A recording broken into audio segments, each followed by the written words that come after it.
Hello and welcome to the Unofficial Controller Podcast, your weekly gaming podcast. Episode 23, Alternative Control, with me, George, and as always joined by Tom. Microsoft Kinect to my Kinect 4.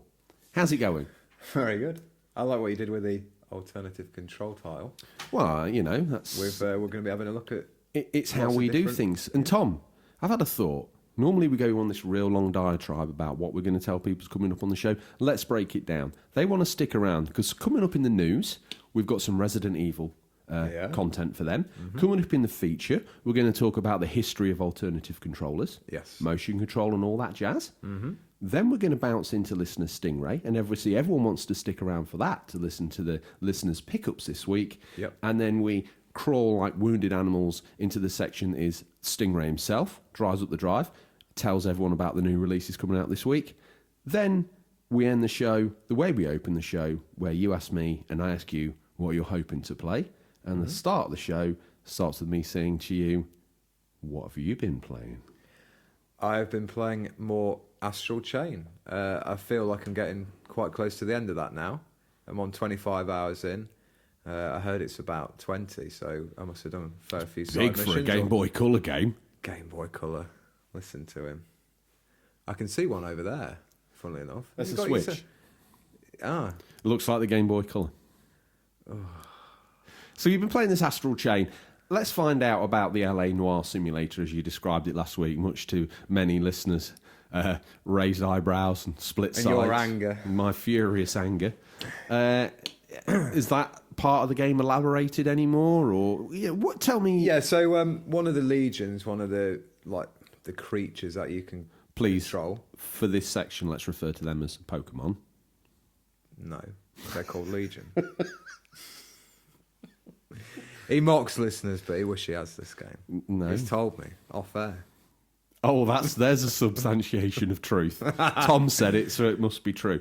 Cut to the chase. All right, let's don't make promises I can't keep. Well, you ask Daddy Zilla. You're famous for that. Break it down. You've told him that you're playing Astral Chain. Yeah. Tell me the high points, and also tell me some of the low points. High points, it's got a very epic feel, but the reversal of that is playing it on the small screen doesn't make it. It doesn't transition well to the small screen, I don't think. Unlike a lot of Switch games, you Fire Emblem, like a sort of tactical RPG that you can. It's sort of like a top-down view of looking at the map and such. And this is a big epic action game, and I think it plays a lot better on the big screen. I'd be curious to see. I know some of the hardcore fans have picked it up, so I'd be curious to see if you're playing it in handheld or on the TV or both.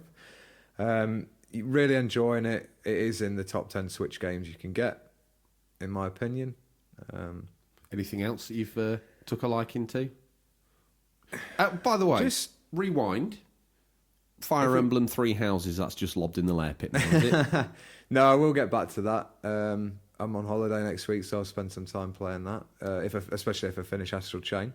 And I need to make room for Link's Awakening, the remake. The only man on the podcast that gets paid, the only man that gets more time off than Andy McNabb's safety catch. That's how the A-listers roll, man. Oh, is it? Yeah. It is. That's how we roll. Plenty of holiday time. Look at Chris Evans. He was always off on Radio 2. Yeah. No one ever remembers the person... Commanded a massive fee as well. No one ever remembers the person that filled in for him. No, they don't. No. Yeah. Silent hero, mate. What else have you been playing? Nothing else. I've banned Overwatch on the PS4 because of some news which we'll get to.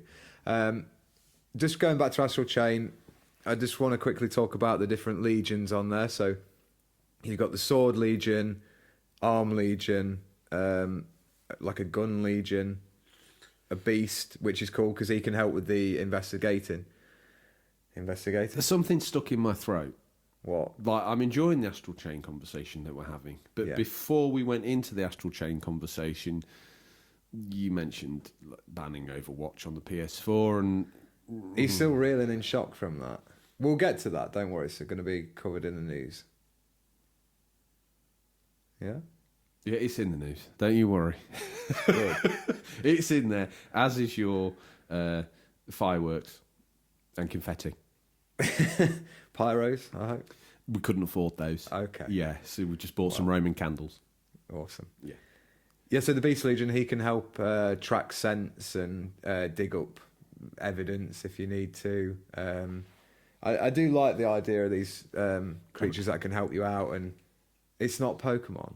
I know it's not. It's so I just have different. visions of this concrete utopia or this concrete Blade Runner world you've described to me, and this thing's digging up evidence. Well, What's it's it digging buried up the ground. in? Concrete. Yeah, but it's like got digger hands. I don't know anything about this game, so I just get these snapshots from you, and I just see this craziness. Like a great big Cat 360 just digging in. No problem. So its hands are bulldozers, or like digger scoops, or he's just got big. How you It's got explained big it? paws. It's got big paws. Oh, the way It's not like a living. They're really weird. Like they're not. They're not creatures and they're not robots. So well, when you first described it like that, I thought you were telling me it was some sort of robot that had like digger arms, but obviously that's not the case. You know, that sounded quite cool. Mm. The reality is, it's a large bear No, definitely a cat. It's got a tail. that can dig through concrete. Yes. Okay, I don't know why I thought that what I was saying was ridiculous. And I've just got the last Legion, which is the Axe Legion. He kind of floats off the ground. He has a shield and like an axe, and a bit more of a melee. Thank goodness he said axe, because when you said he flew off the ground, I was like, no axe? What does this mean? Yeah.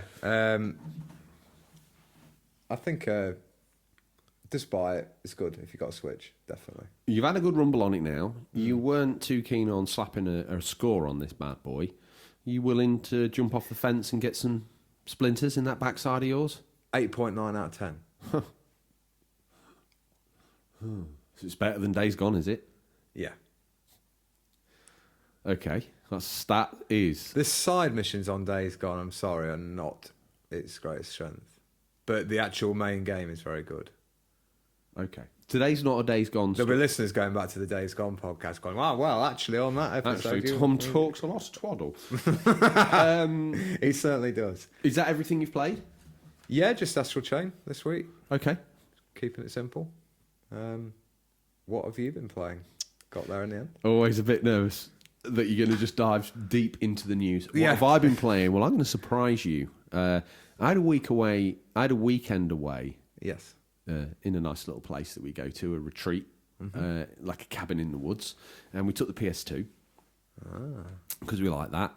And I've not played Operation Jurassic Park, Operation Genesis on anything other than the original Xbox. And I've got it on the PS2, and I thought I'll take that.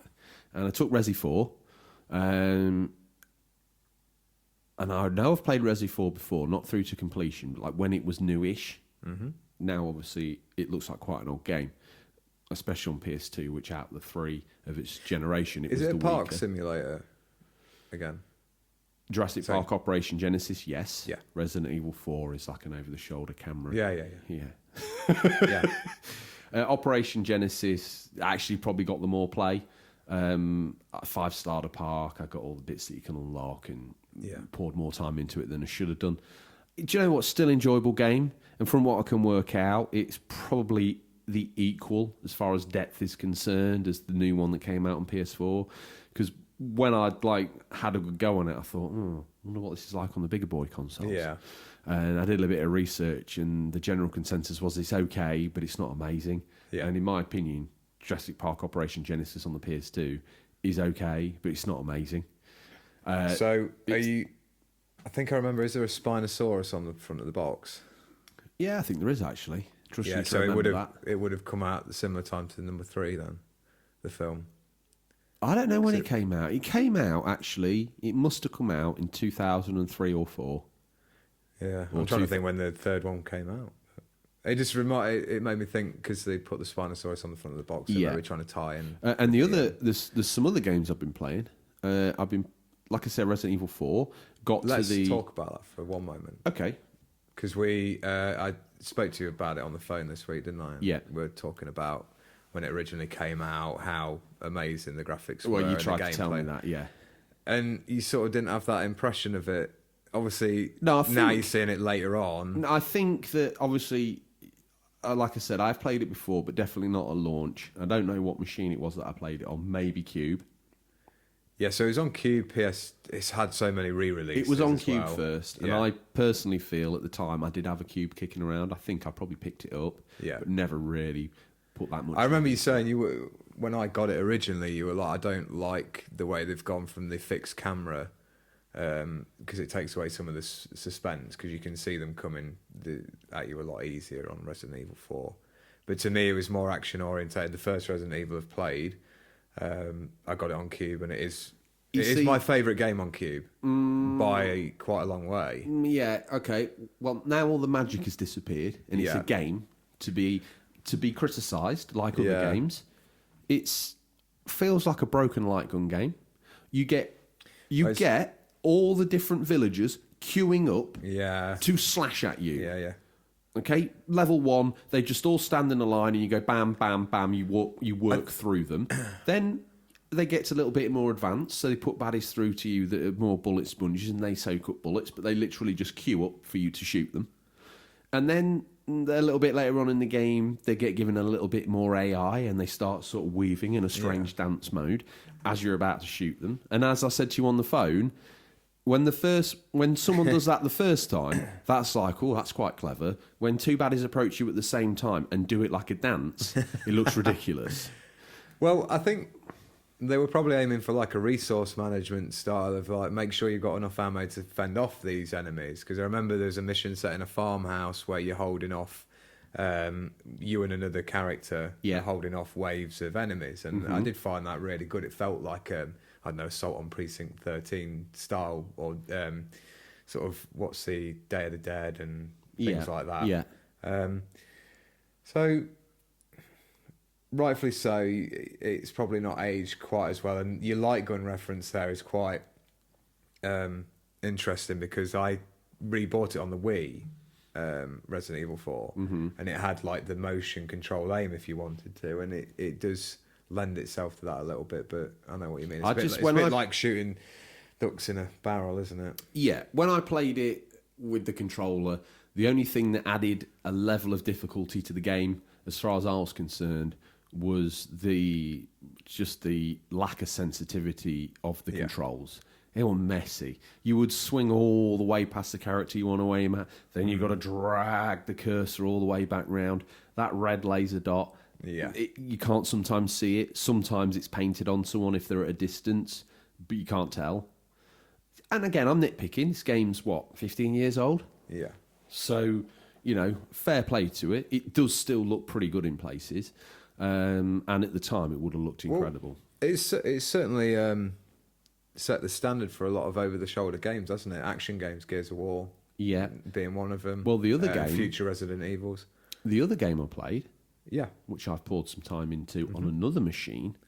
This time I decided I was going to download the PSP version of Warriors from the Sony The market. Rockstar one, or the one I was telling you about? That one you were telling me about doesn't exist. So I downloaded the Rockstar port for... Calm down, dear. I downloaded it. Why did I do that to myself? Sorry. What? You just made me laugh then. I remember...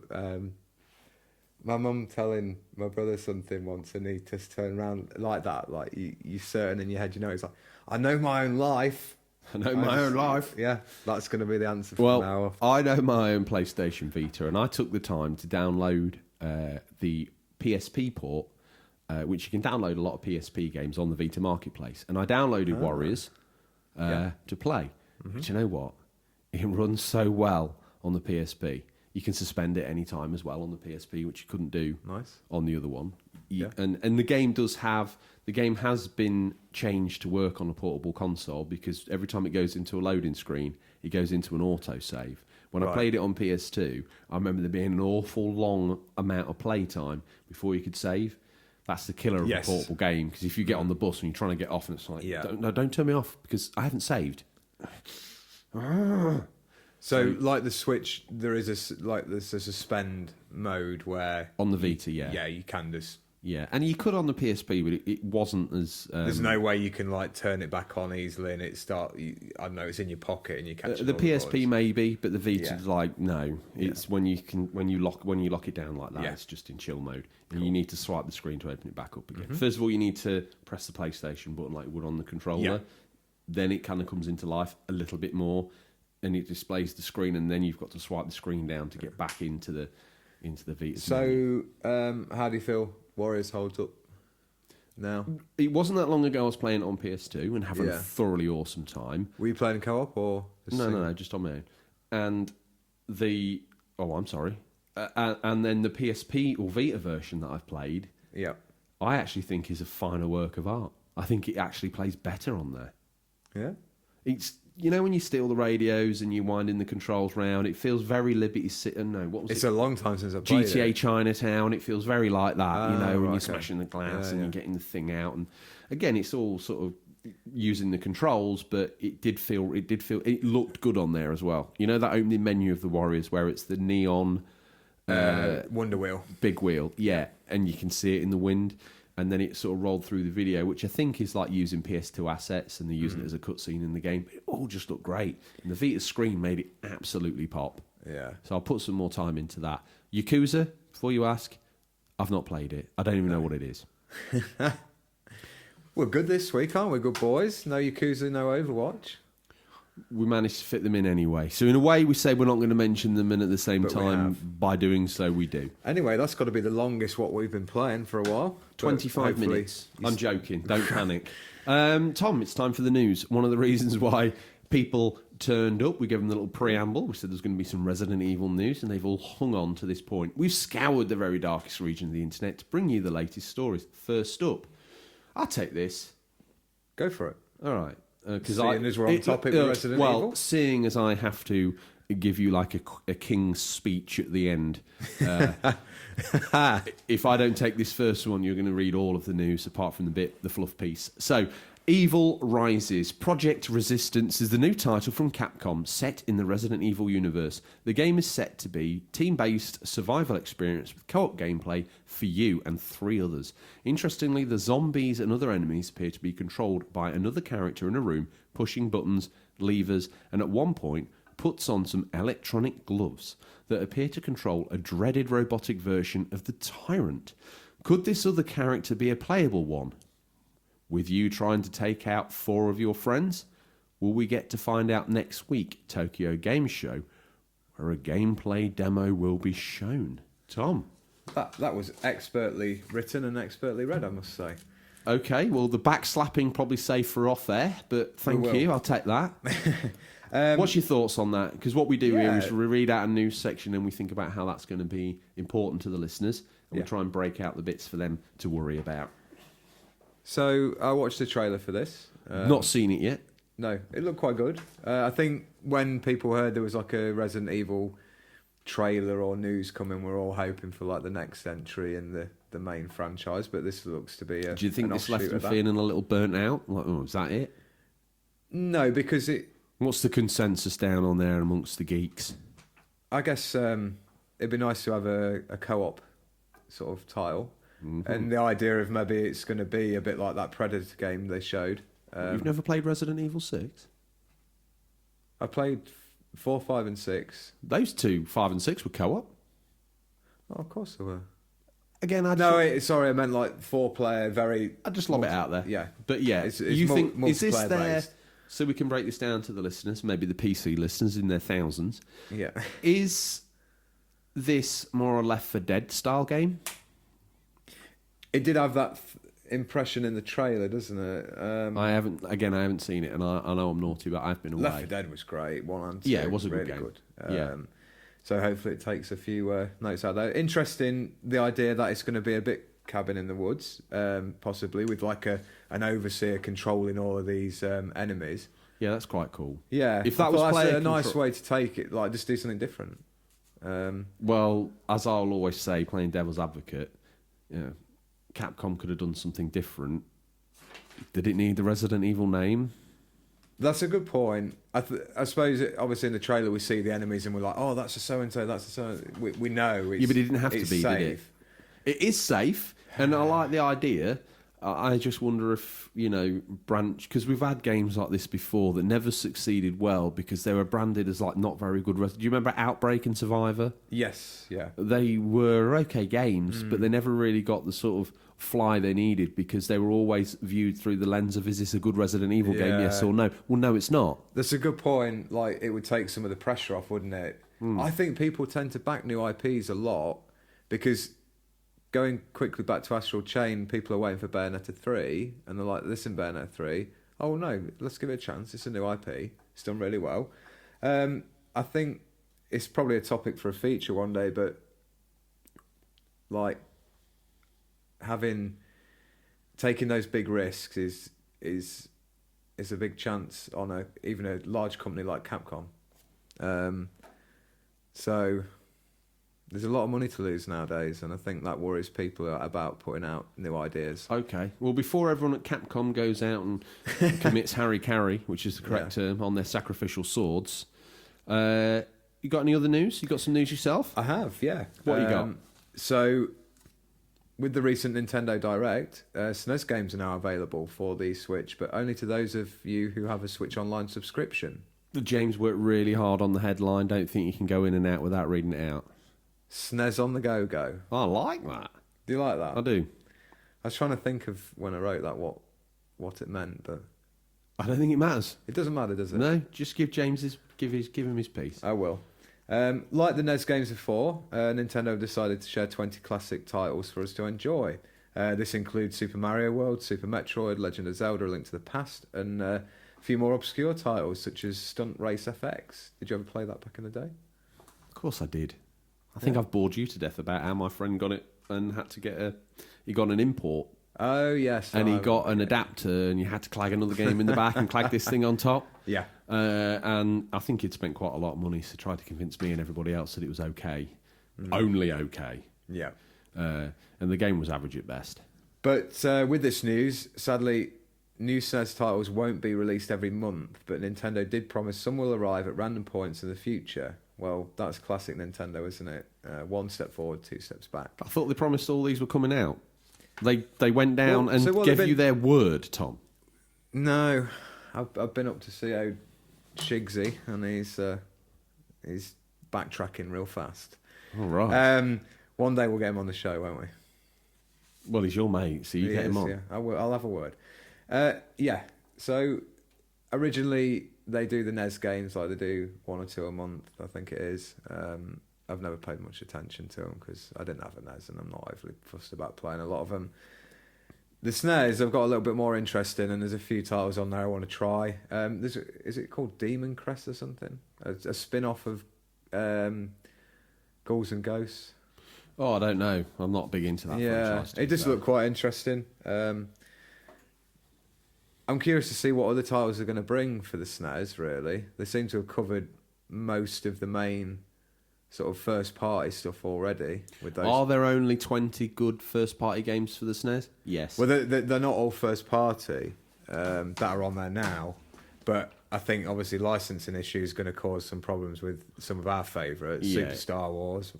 You might get that. It'd be good if we did. There's no reason for them to say no. I remember there being a really good cricket game on there as well.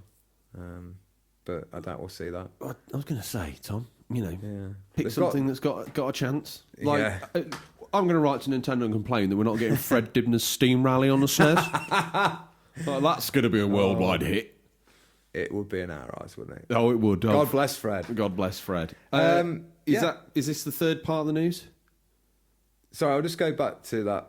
Would you play those? Let's say you had a Game Boy Color, as you call it. Would you play any of those SNES games? Would that be enough to incentivise? That wouldn't be enough to incentivise me to buy one, and it certainly wouldn't be enough to incentivise me to buy one and double down on the Switch Online and subscription. I think that's a big ask. Yeah. So it's not. Unless someone's insane, they're not going to walk along the street, look into game, and go, "Oh, great! Yeah, I'll buy that nearly £300 console because I can then spend another £30 and get a free SNES game." Yeah. Not going to happen. If I was on the periphery of thinking about getting one, which I'm not, so calm down and pour cold water on yourself, chastise yourself with nettles. maybe one day I'll fulfil you that dream, but we're not there yet. If I was on the periphery, this sort of news might pull me out the trees. But don't forget, as you like to remind everyone, I'm a hardcore Ninty fan. Don't you think I've already played and owned these games already 20 times over? Don't you think they weren't already bought on the Wii? Don't you think they're already bought on previous consoles that dared to have an online marketplace? What are they doing, Tom? And explain to me why it's taken so long to get these third-rate 16-bit games on what's hailed to be a powerful modern console. What's the hold-up here? Yeah, I told you it was coming. I said they were going to do those for the... Yeah, but so's Christmas. And with enough patience, it will arrive. No, because what they're trying to do is get another load of subscribers to Switch Online because it's the year anniversary. And I said that would happen. But my argument is, and I know we've got a lot of retro fans on the show, why do I want to play Mario Kart on the SNES when I can play Mario Kart 8? Why do I want to play Zelda: A Link to the Past? I get nostalgia. You did use exactly retro. the opposite side of this argument to counter something that you said last week. What's that? What side of the fence are you sitting on? Do you like new games or not? I love new games. What do you think about old games? They're all right. But you're not going to go and play them, are you? Not really, no. See, to me, that's like... You've had a go on most of these games. That's what I mean. Like I put it on, and I'll explain why I've got Switch Online in a moment. But Oh, really? with the next bit of news, but Oh, the excitement. I can't wait. More Switch. Yeah, I just think, I put it on. Yeah, great nostalgia for 10 minutes, and then I'm like, oh, I might as well go back to my like brand new shiny game. Okay. I'm fickle like that. Very fickle. You are. New and shiny. I tried to pin you down on this last week, and you started shooting around like a greased weasel. I'm a new Land Rover Defender guy, not an old one. What do you think to that? Have you seen it? Well, I'm glad that you've settled down with a wife already, because otherwise we'd have doubts. And on that subject, Done up like a kipper. on that subject, breaking the fourth wall. So I'll come out of character and assume my proper grown-up broadcasting voice. I've been sent by Tom's agent a little statement to read out on his behalf. So I'll, here it is. The man in the know was right again. You forgot the headline. Same as me. Okay. So apologies to Tom's agent. And now his watch begins. The man in the know was right again. Last week he promised Overwatch was coming to the Switch, and the Nintendo Direct delivered the news Tom had been dreaming of. Game of the Year 2016 Overwatch arrives on Nintendo Switch on the 15th of October with motion controls, an added extra for the Joy-Cons, and running at 30 frames per second. This is one to keep an eye out for next month when it melts your Switch. Tom, I've gone out there. You're wasted here. You should be a professional reader. I'm wasted. Audiobooks. Do you notice when I put on the actual proper broadcast voice? We actually sound like a very good podcast. I nailed it. When I'm doing the when I assume the character of George, I'm all over the place. You say you're a method actor? I really am.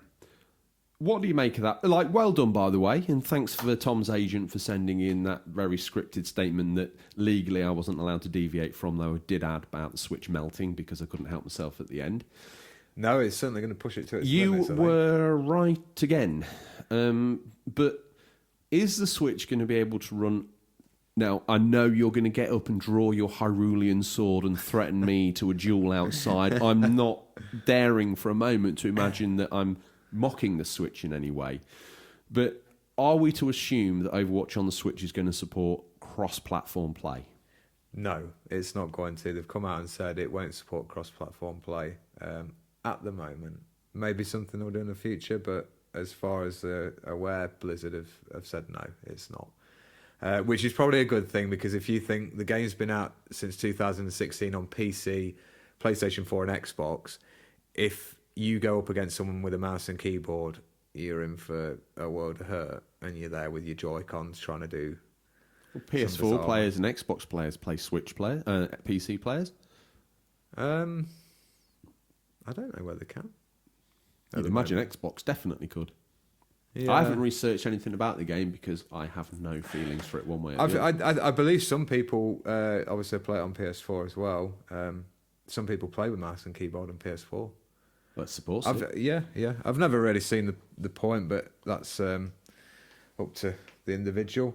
Yeah, so I have downloaded this, like pre-downloaded it, and the reason I got the SNES games is because with Overwatch, It's not out till the 15th of October, mate. the hype was real. I'm sure it was. No, it has gone. I think it's gone up in price though now because they were offering a deal with 3-month online subscription. Again, Overwatch coming out trying to incentivize people to get the online. But I thought it was a good deal. I think $35.99 with 3 months Switch Online. It does feel like a frightfully good deal. For the amount of hours I'll put into that, I know that's worth it. Very curious to see how it's going to run. So obviously the PS4 version's still in the background. Delete. In case everything goes... Grow a set of man grapes and delete it. the PS4 one? Yeah. I need to. I was trying to download Arkham Knight the other day for the free game of the month. I think we should send Reverend, I don't know... Lovejoy round. Lovejoy round to... Oh my goodness gracious me. What an Oh interest... God, that Simpsons character, isn't it? We can't have that. You know, we got legal. Legal. Not legal on the phone again. Yeah. Yeah, Reverend, whatever his last name is, right? He needs to come round and exercise the Overwatch Reverend demons. Potts. All right, well, I didn't know that was his name. I just call him Reverend or Padre. Padre. Yeah. Okay, so we've got that out of the way. Statement's been read. I can go back into my normal voice.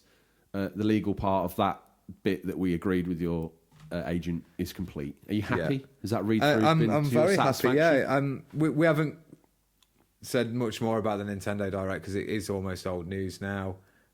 We thought those were a couple of highlights. Let us know if we've missed anything. Well, to that end, Tom, did we miss anything? Do you have an opinion or take on the news we missed? So how, Tom, if we have missed an opinion or a take on the news, well, that's 100% correct. How would the collective masses interact with us and say, you're a flaming plonker, mate? How would they let us know that we weren't very good at our job? I'm waiting for that. We haven't had anyone pan us yet, have we? I'm really hoping for someone to give us both barrels. There's nothing here but love. There is, yeah, we're very lucky. So you can reach us at questions@unofficialcontrollerpodcast.com and you can direct messages on Twitter or Instagram and also check out the YouTube page.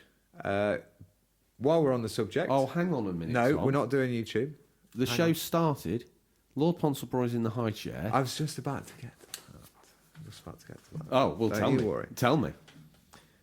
Well, the hardcore have been at it again, really promoting the show. Well, Tom... Massive thank you. Please refer to their elite commando raiding unit by its official name.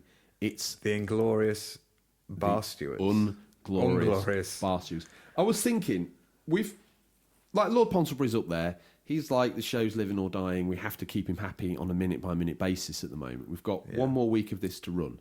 We've assembled now the crack commando unit. Soldiers of Fortune. The Soldiers of Fortune. Now, one must wonder, at the moment, they've been individually doing some good stuff. They've been sharing posts.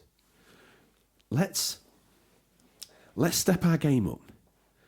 The Unofficial Controller Commando Unit. Get ready, boys. It's time for your first raid. Our victim. Let's pick a celebrity.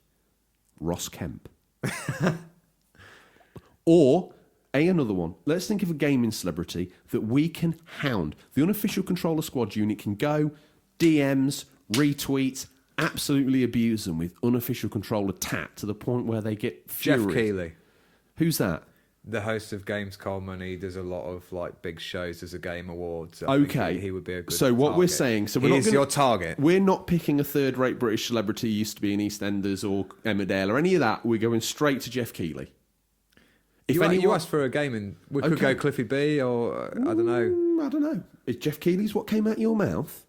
I feel proud enough and respectful enough of the crack unit that we've developed that they can take Keighley down. They can deconstruct him like a Lego. He's pretty busy with Tokyo Game Show, I think. What we need you to do, guys, because this is a bit of fun. At the end of the day, if he blocks you, I'm sorry. Right? Hound him. Keep doing all what you're doing. Let me first of all say that it touches us. And I hope that I can express enough in the DMs and bits and bobs that we've got going on how much you guys' efforts mean to us. And just so you know, it has real world results. We are uber grateful. Ponsonborough is happy. I don't sweat him. We've got one more week to go of him in the high chair. Possibly that might be the last week. All right? He ain't got Herr Crowther with him this week. Me on my own versus Ponce. This is going to be tough. Anyway, Jeff Keighley is our target. Like, share, get your grands to subscribe, steal your kid brother's phone, log into podcast, subscribe, put it back in his pencil case. Yeah, we get real close to the top 10 of the charts most weeks now, but we really want to crack that top 10. We want to be in it, don't we? Yeah, we do. Is Jeff Because Keighley... it'll make us more relevant and more people aware of us. So focus. We want everybody to find Jeff Keighley on social media and badger him for retweets and to prop the show. Yes. The Commando unit have got their orders. Make sure you've understood what the orders are, listeners, because in 30 seconds, they will self-destruct. Mm-hmm. Now we've had the self-indulgent waffle. We've had the news. We've asked each other kind of what we've been playing. Tom, pick of the week, alternative control, feature. This is one that you were very emotional about. Here we go then. Why don't you do the first bit? This week's feature is a discussion about the history of alternative controllers in games. As always, you guys got in touch to share those wiggle-waggle gaming memories to add a real personal touch to the story. To share those what? Wiggle-waggle. I like it. We all know about motion controls, right? But do we? With Nintendo Stealth dropping its new fitness tracker device for the Switch, we thought we'd take a look back at the history of alternative controllers. Wheel out your tat, your grandma's wee tenders, shake off those cobweb-ridden dance mats, fruitlessly wave at the Sega activator, and pull the Kinect out the lair pit. It's time to delve in. As always, ladies and gentlemen, boys and girls, children of all ages, we want to bring you the Genesis point. Tom? Pulling on the unofficial controller Deerstalkers, as we've dusted those off, we find once again Sega going into bat first. Classic. Good old boys. Far as motion control is concerned, with their arcade fighting game Heavyweight Champ in 1976. Some form of rudimentary punching fighting game where the player adopts a role of a pugilist using a boxing glove style controller from what we can see to punch where they wanted to hit. Actually pretty cool. Sega, as always, trying their hand at something a little bit different in the arcade. Sega would also incorporate move or motion input into its arcade division with games like Hang On, where you use the bike to obviously steer the on-screen avatar of the bike, and the seated Thunderblade. Oh, I love that. The tech from the Thunderblade, almost in our eyes, got pared down and implemented in Sega's Action Chair. An interesting, though very hard to get working and worse than actual controllers, a theme that kind of hangs around the alternative controller story, Tom, like mud on a state gamekeeper Herr Crowther's boots. Yeah, certainly does. Talking of the chair, we've got Odders UK. Yeah, current reigning unofficial controller champion. He's there with the smoking skulls belts. He is. Downing a couple of bottles of milk. PG podcast that it is. What's he got to say about that awful Sega Action Chair that we talked about? Well, he goes to say, growing up, I knew a lad who owned the Sega Action Chair. Well, it was technically his brother's. It was a chair mapped to the Mega Drive controller. Leaning and moving the seat, the left and right would control the D-pad, and the buttons on the cheap foam handles would mimic A, B, and C. The use of it, however, extended solely to sitting. It was never used to actual gaming, which is a shame. I reckon playing Streets of Rage via the Action Chair and using your bottom to move Axel, Max, Blaze, or Skate would have been an experience and a laugh. Probably would have taken a couple of layers of skin off your backside, I'd imagine. Yeah. Have you ever seen one of these Sega Action Chairs, Tom? I haven't, no. You remember the cheap stacking chairs at school? Plastic ones? Yeah. That seat, pretty much paired to metal of the same thickness and tubular style as the... Optimal comfort, then? Oh, 100% tailored for comfort. No expense spared. And then it was basically... Someone must have took a Mega Drive pad apart and nailed that to the bottom of the seat. So when you rolled around on it, it rolled around on the controller. I never had the full... I've seen one in real life, and it looked like the cheapest bit of tat you've ever seen in your life. I didn't know what it was at first, and I got a bit closer. I was like, oh, God, this is a Sega Action Chair. Oh, God. Not Anyway, up to their usual quality, then. Usually they've. I personally think it was something that they saw some legs in. I don't think it. Oh yeah, it wasn't a joke, but I'll take it. Score that one up for hilarity. I think that it was an idea that started off with them, and they paired it out to a third party who came up with the action chair. I don't know. It might be Sega penned. It just like the seat looks like a component that already exists in seats. Yeah. The metal that it's sort of bent out of is the same metal as the metal that the chair legs are made out of from those stacking chairs. One wonders if they just went out to someone and said, "Can you make us this?" Because we don't really know anything about chairs. Anyway, once Sega had a go, as always, Nintendo wandered onto the scene to try and bring a new way to play to the market with a power pad fitness mat, pretty much a dance pad. So while we're here, we'll take the Genesis point for that. This was also followed up with the Immortal Power Glove in 1989. Made famous by Fred Savage in The Wizard, itself an innovative piece of tech containing glass rods that shatter every time you move your fingers. So this thing did have a finite lifespan, unfortunately. For one response, and you waved your hand in the air to, let's face it, badly control the games that actually had gone out their way to support said action glove. Have you ever seen one in real life, or is that just I have seen one of those. They look quite bizarre. I think, briefly touching on, I don't know whether we're going to get to it later, but having one-handed controllers is important for some people. I think it's something nice. I never went down that route. Okay, so yeah, it's been nice to see some companies recently, Microsoft doing that controller with the pads on. But is that an alternative controller, or is that an accessible controller? It depends how PC we want to be on the UC. Well, we're always very PC on the UC. We are. So yeah, I think they were probably maybe taking that approach. Okay. Giving a way to play. Well, I'm gonna take the next bit, if I may, because I owe the listeners an apology. Next on the scene, as with all these control inputs, the flawed Sega activator, Tom. Now, apologies, listeners, but I've ramped on about how I thought that was some crude infrared beams beaming in the air.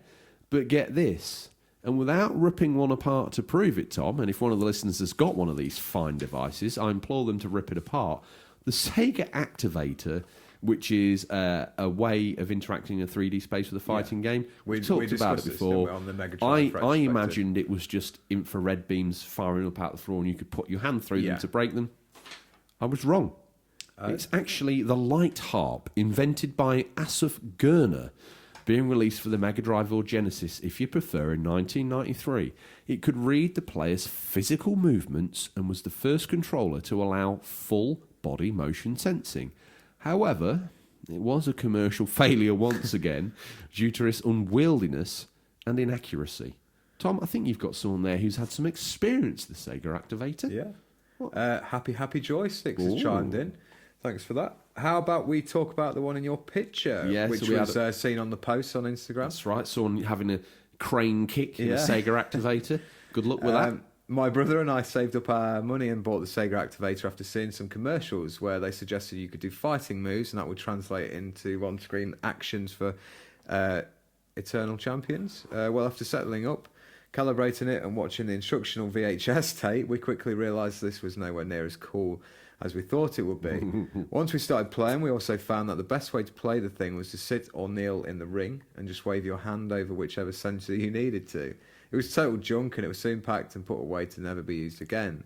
So now I still have a mint Sega activator in box. Yeah, I think based on what that's fetching on eBay. Probably £15. I have visions of happy joysticks. Like, this is why I always assumed it was a very rudimentary piece of tech. The fact that it's actually based on this light harp, which is next level stuff. Well, how interesting that we still see it as a commercial failure, but it's the first stepping stones towards motion controls that have been successful. Well, I think that's the way VR is going. Well, let's have a look. So, failing on consoles, more than likely because there must have been a cost ratio to manage. The tech got pared down, but with more budget to play with, Sega managed to more successfully introduce the technology in the arcades It's a mouthful, with Dragon Ball Z VR VS in 1993. It used extra sensors to pull off better reaction sensing than was possible with the Mega Drive console, making this Dragon Ball Z game the first successful example of full body motion sensing in a video game. Wow. I always forget how old Dragon Ball is.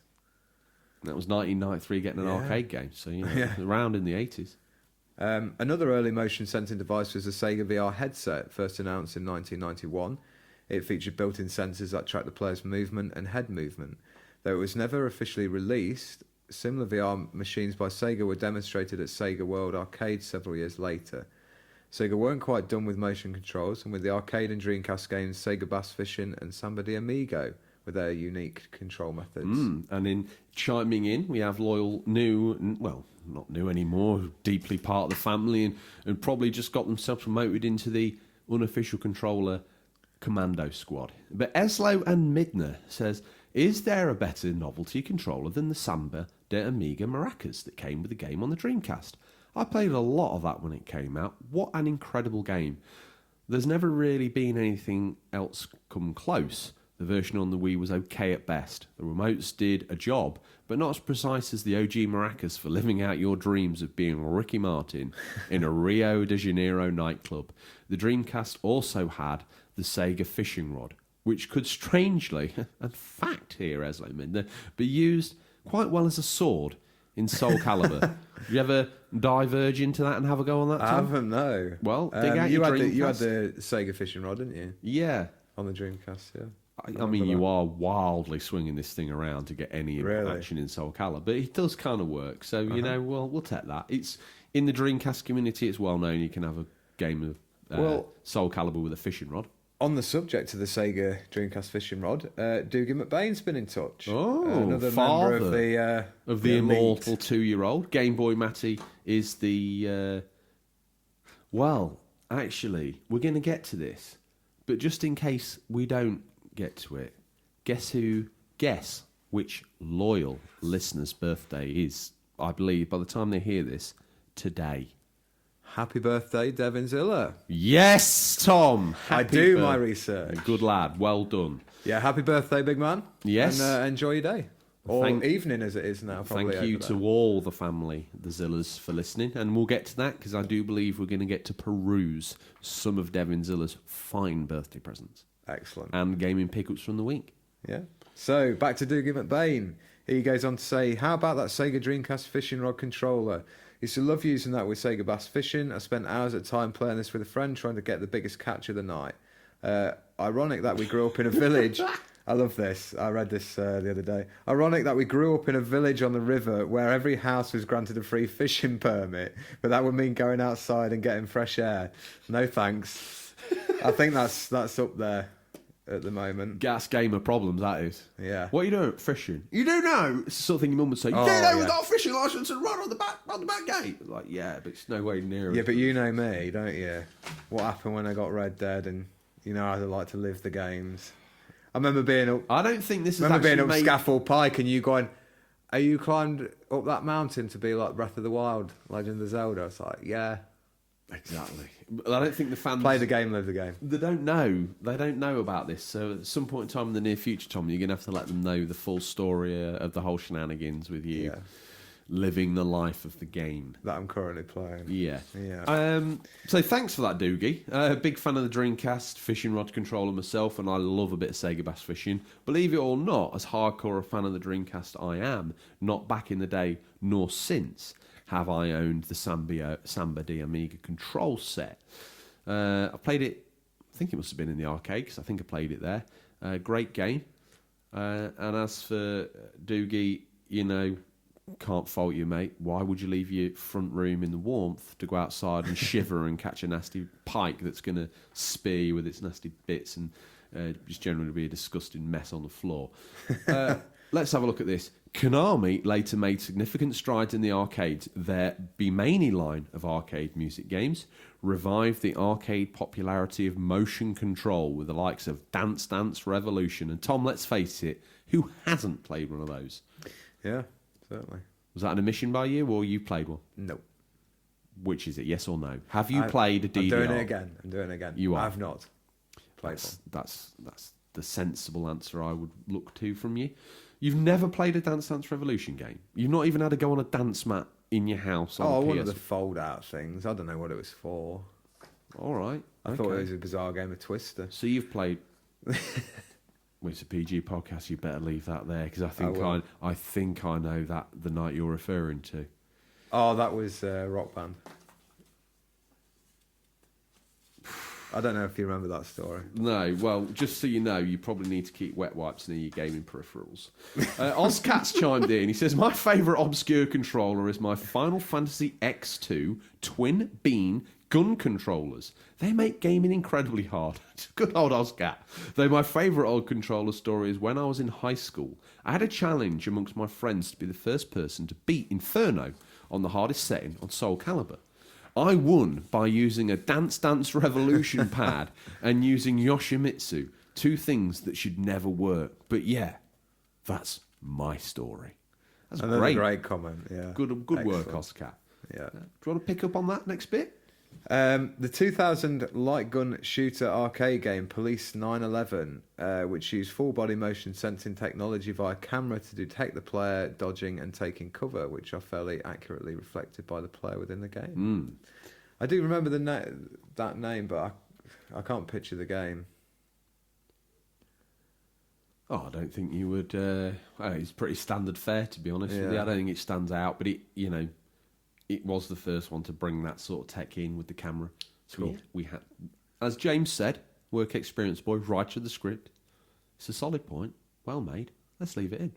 Okay, James. Why not? In 2003, Sony released their own motion detecting device for home consoles, the iToy, using a camera and PS2 tech to block out the player from the background so the player could interact with on-screen elements. Did you have an iToy? Yeah, my brother did. Yeah. I've got one. They're very bizarre, aren't Less they? said, soonest mended. Yeah. I never really was able to get it to work back in the day, and I recently plugged one back in. I thought to myself, do you know what? This probably wasn't half bad. It was half bad. Yeah. Motion controllers using accelerometers are used as controllers for video games, which was popularised in 2006 by Nintendo's Wii Remote, which uses accelerometers to detect its approximate orientation and acceleration. It serves an image sensor so you can use it as a pointing device. It was followed by other similar devices, including Sony's PlayStation Move, which also uses magnetometers to track the Earth's magnetic field, and computer vision via the PlayStation Eye or the PS4 camera to aid in position tracking, which is a really great motion control system and suitable enough to graph straight over into tech they use in conjunction with the Move ones for the PSVR headset. We need to remember that. PSVR headset is a Move controller with a screen stuck on the inside of it. Simple as that. I think it's very important, isn't it, to you can trace these technologies back, and there's an entry point, as we've specified on a lot of these, and it's amazing to see how far they've come, and it's exciting to hopefully see what the future holds, especially for VR. I think there's so much potential in that. Well, if they keep using that tracking method, I've never found it wholly inaccurate. In fact, when I've used the moves on PS3, calm yourself now for one moment. Right. Just take a sip of your drink.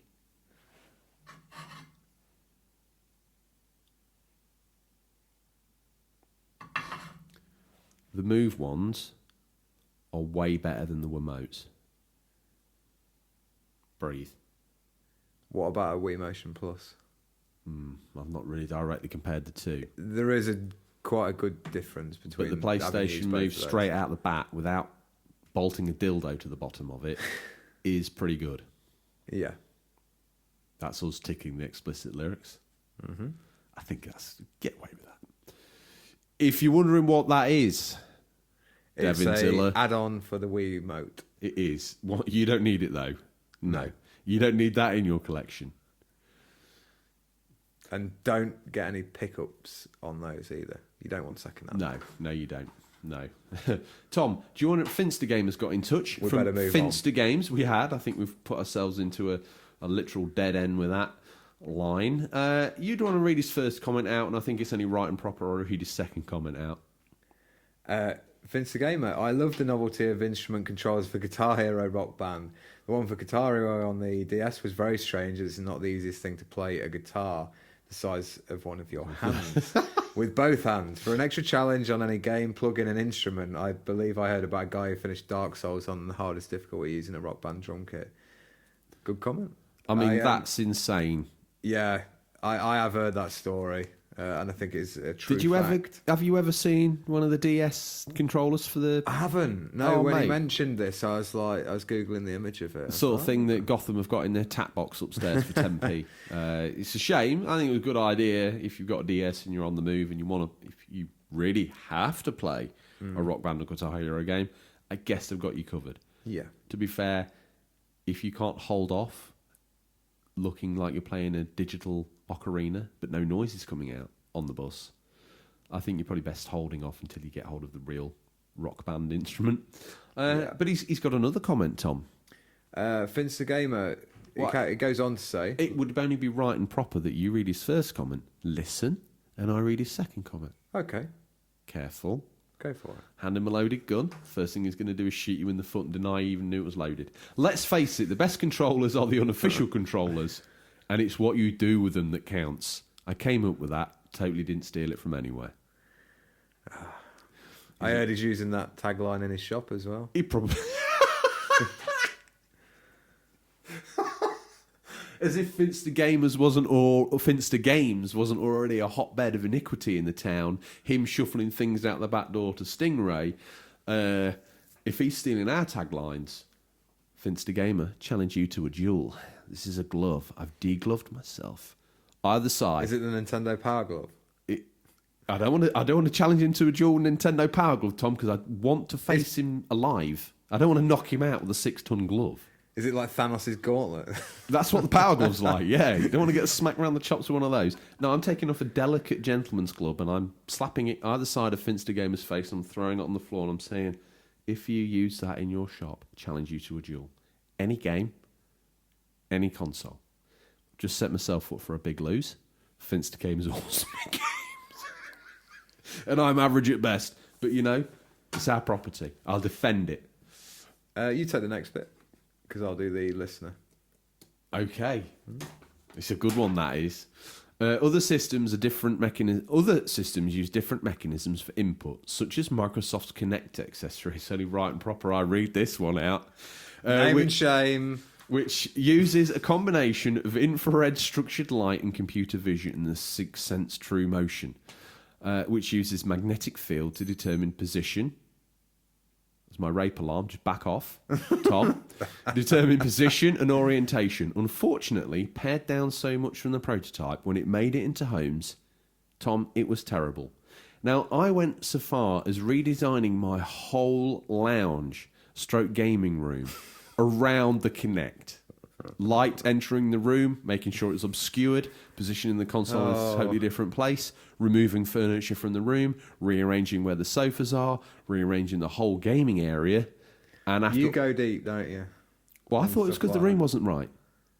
Right? So I went down this route. I even went out and found a shelf that matched the units that I had either side of the telly, so I could bolt it above the TV and have the Kinect exactly 6 foot from the floor. Their claim. So after all this feng shui, how did it work? Worse than when it was in the compromise setup. Oh dear. Absolute fact. What a terrible bit of tat. Every time I walk in a charity shop and see a fallen Kinect for £5, it hurts. Xbox One, when that launched, it supported Kinect, didn't it? So We didn't only support Kinect, Tom. did it come with it? It had to come with it because according to Microsoft, there is processing power in the Kinect. Is this where everyone started worrying they were spying on us? Well, when that first launched, their rhetoric was the Kinect and the console are combined. Yeah. It's doing functions for your games, although it doesn't look like it.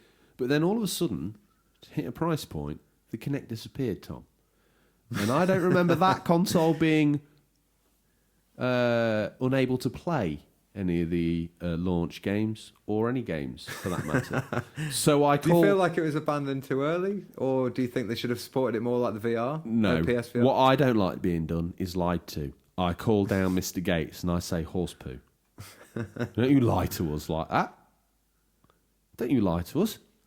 The Kinect 2 was everything the Kinect 1 should have been. But if you've already handed someone a red hot coal to hold, they're not going to hold it again, are they? No. What about the great Kinect game? The sports game? No. And we're going to bring out a sequel where you can climb a rock? No. Please stop it. Give me a game. That, to be fair, mishandling of Kinect or the ramming of Kinect down Xbox One owners' throats. There was a Fable game as well, wasn't there? That was on 360. Ramming that down their throats early doors. We get off topic a little bit. Took the Xbox One out the equation as far as I'm concerned. People turned against it who shouldn't have even turned against it. Oh, I don't like Xbox anymore. First generation I've not bought the console at launch of either. Well, me too. Yeah. It's expensive nowadays though, isn't it? Shut up and pony up. Tom, before you dive away. Yes. When you got your Xbox One, was it one of the ones that came with Kinect? No. I think by then they're just doing like a standard one. Yeah. Mm-hmm. You waited for them to stop lying about the Kinect and then you bought one. Right, so next up we've got the muscle of the commando unit. The Mr. T. He is He the is, Mr. isn't he? T of the unglorious bar stewards. Well, you got to be careful. He backed us up, you know. He said if we want any hand with old Ponsonbury there, he would be over. Boss, I'm in no way imploring violence in your general direction. He's scared, look at him. You're practically a father to me. You're like the son I never had. I love you, Ponsonbury. He don't like brown nose. He don't like Right, you. he does not. Well, it's that man, Daddy Zilla 80. You can't forget the skateboard for Tony Hawk Ride on the 360. I remember when I first bought it, Mommy Zilla and I had purchased a trailer, and I thought it was going to go through the floor. Maybe I shouldn't have been trying to ollie, though. I was smaller than I am now, but I wasn't a small guy back then either. I love that comment. That's great, Daddy Zilla. That is a Popping ollies in the trailer on Tony Hawk Ride on the 360. Great idea that was. Great Successful franchise to put it behind as well. Well, it knew all the success, didn't it? Obviously, it took off like a house on fire, Tom. It took off like a hot air balloon full of coal. What's going on there? So, there has been a plethora of other interfaces over the years, but the one that's gone that we miss the most, possibly a forgotten chapter of gaming, the light gun game. Oh, yes. Fallen brother. This is a Corker 2 tracing its way all the way back. What were you trying to say there, then? Breaking the fourth wall, putting on the professional broadcasting voice again. There's been a plethora of other interfaces over the years, but the one that's gone that we miss the most, possibly a forgotten chapter of gaming, the light gun game. This is a Corker 2, tracing its way all the way back to the 1930s with the advent of light-sensing vacuum tubes. Things moved on, and companies like Sega and Nintendo brought the light gun tech to our homes. Now, Tom, talking of light guns, The Village's Picasso on Etsy / comic pictures, no space. The place where you'll find pictures of the village. It's in his latest Batman one. No. It's awesome.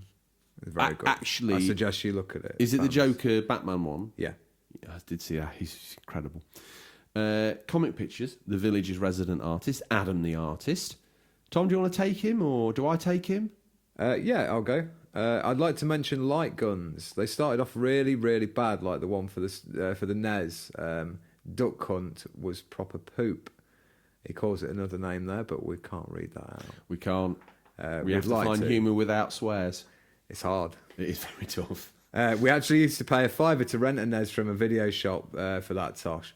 They didn't get a lot better though. The pink and blue ones for Virtual Cop were good. I remember those. Yeah, the Super Scope was pretty good as well. But that gun you got with Time Crisis, oh man, that was the bomb. We figured out if you plugged it in and your steering wheel. Sorry, we figured out if you plugged in your steering wheel to a port 2, you could use the pedals to duck and cover mechanic. I never knew that. And I own Time Crisis as well, so I wish I did. We which obviously allowed you to use the gun with one hand, which and its amazing accuracy made you look like a proper badass. Well, in your head anyway. That was the way, dude. Very much so. And Adam the artist, to quote unquote, I agree with all of that. Some of it and all of it. Time Crisis was the one, wasn't it? I fact remember getting the box with the game and the gun after playing it round Cousin Ian's. What make gun did come with that? Was it a Namco? Yeah, gun? it was Namco. The G-Con? G-Con. Well, they did a blue G-Con for Time Crisis 2, I believe, so they remodeled it. Pause. Yeah. I'm going to offer my opinion. That's an incredible light gun, that is. It is really accurate. So the second one that came after, the blue one, I don't know whether any listeners have used it. From what I remember, where the magazine would have been was a button, so you could tap it on the bottom of your hand, the palm of your hand, like this. I'm demonstrating to him holding a gun. He imagines it well because he imagines Herr Crowther every week. I'm shaking my head because I know exactly what this will look like. I can see you, head too big for your body, hair too big for your head, waving around, rolling around, tapping Egon Spengler hair. giving it the full-on Bruce Willis. I Yeah. can see it now. And it had a D-pad on the back of it as well. So Yeah. where the cock was, Yeah. you'd pull that back. Okay. Is that what it's referred to as? I believe so. I'm not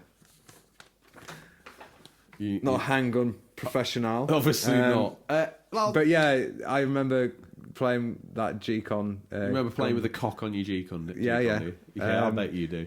it Was this cousin- how old were you during this period? Oh, 13, I guess. Big time. Never forget, do you?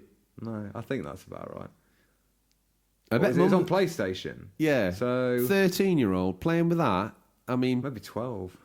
yeah. Yeah. Mumsy had to give you a 15-minute warning to come down for tea, so she could let everything die down a little bit. Running around.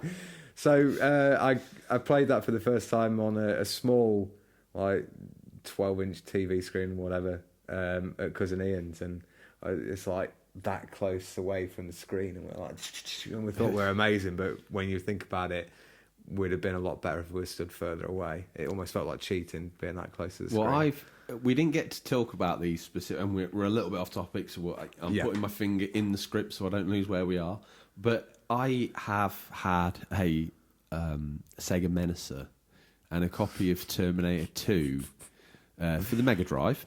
You know the arcade game? Yeah. So they ported it home. And Did they? Yeah, they ported it to the home console, and Sega supported that game with their activator gun. I'd never used the 16-bit light gun before, other than the Super Scope, which was relatively okay. This thing I held on the screen on the bad guy I wanted to kill, and I pressed fire and it shot someone on the top left of the screen. Were you doing that thing we do where we cover for games and like say it's all right? Did you just make out it was a ricochet shot? Probably made out that I was living in like a post-apocalyptic no. future and my gun was worn out. You've got me thinking quickly of the G-Con again, of just certain light gun games. Point Blank, that was a good fun game. Arcade port, I think. Best light gun game I've ever played? It's controversial. It's been on the show before. What do you think it is? Die Hard. Best Die Hard light trilogy. gun game I've ever played. Die Hard 2. See, I had to play that with a controller. I think we discussed this last week, didn't we? And you were like, because I came around Christmas and you had yours. What set sort out of with a parent light gets gun. you a PlayStation 1 and Die Hard trilogy and don't get you the gun? I didn't even know there was a gun for it.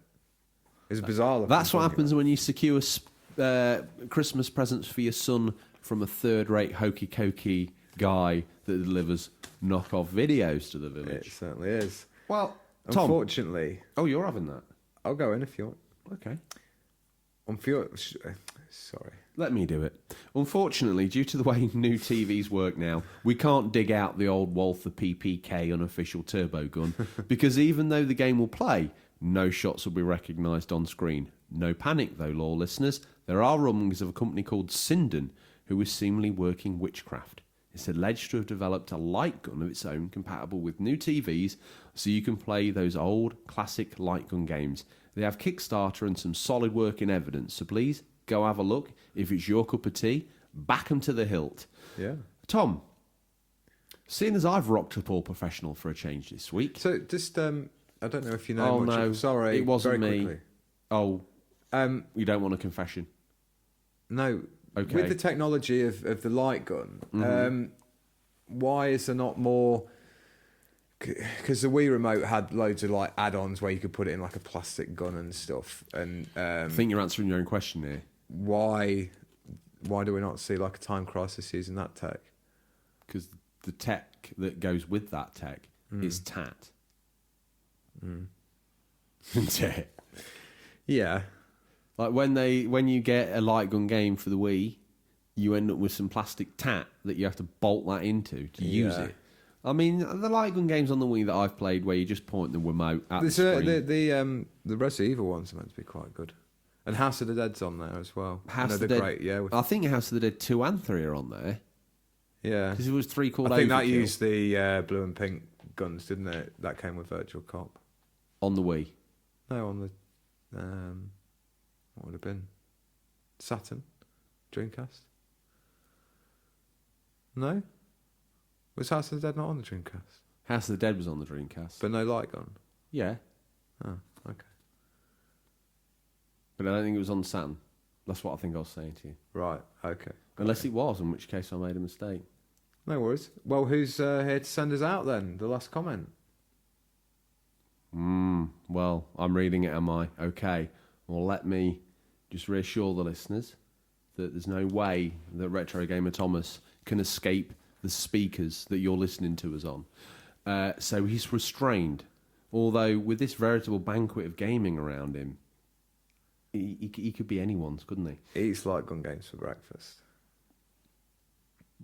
Now that needs to go in his that needs to go in his Retro Gamer Thomas Instagram sign off, doesn't it? I eat light gun games for breakfast. Not only have we turned him into a cannibal, we've also now pre-selected his morning meal. Yeah, which is a light gun game. He is the like the howling Mad Murdoch, isn't he, of the Unglorious Bar Stewards? Okay. Unfortunately, there's only 4 members in the A team, and we've got numerous members, so we're going to make some up, aren't we? You need to start signing more roles. Retro Gamer Thomas, Retro Cannibal Thomas, wheeled in by PCSO. The face mask is unclipped, Tom, and he has this to say. Originally, I never really bothered with different sort of controllers, only really light gun games, which I loved. But since becoming a collector stroke console carnivore, he's playing up to his role. I find it quite interesting picking up various unusual controllers, from Dreamcast fishing rods, which I still use and is great fun on Sega Bass Fishing, to Tony Hawk's Ride, stroke Shredboard, which is mediocre at best, and even Guitar Hero. But my favourite of all time has to be DJ Hero. Even from easy level through to hard, it's amazing fun, and all the one of remixes are fantastic. I'm not going to argue with him because he may get a taste for human flesh.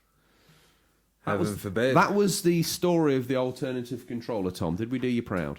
I'm really impressed with that. Were nice there facts. enough facts? I think so. I hope the listeners enjoyed your research.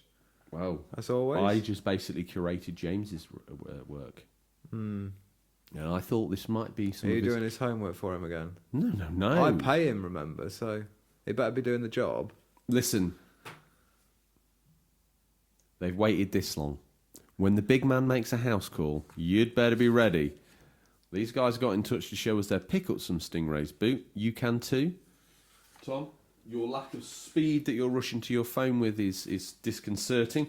We all know that it takes you a good couple of hours to log on and catch up, and by the time you have done, we've finished Stingray's boot. You've just said yes and maybe in the right places. Straight up with a picture of Daddy Zilla and his boy. Enjoy. And Mummy Zilla got back to school to eat lunch with the birthday boy.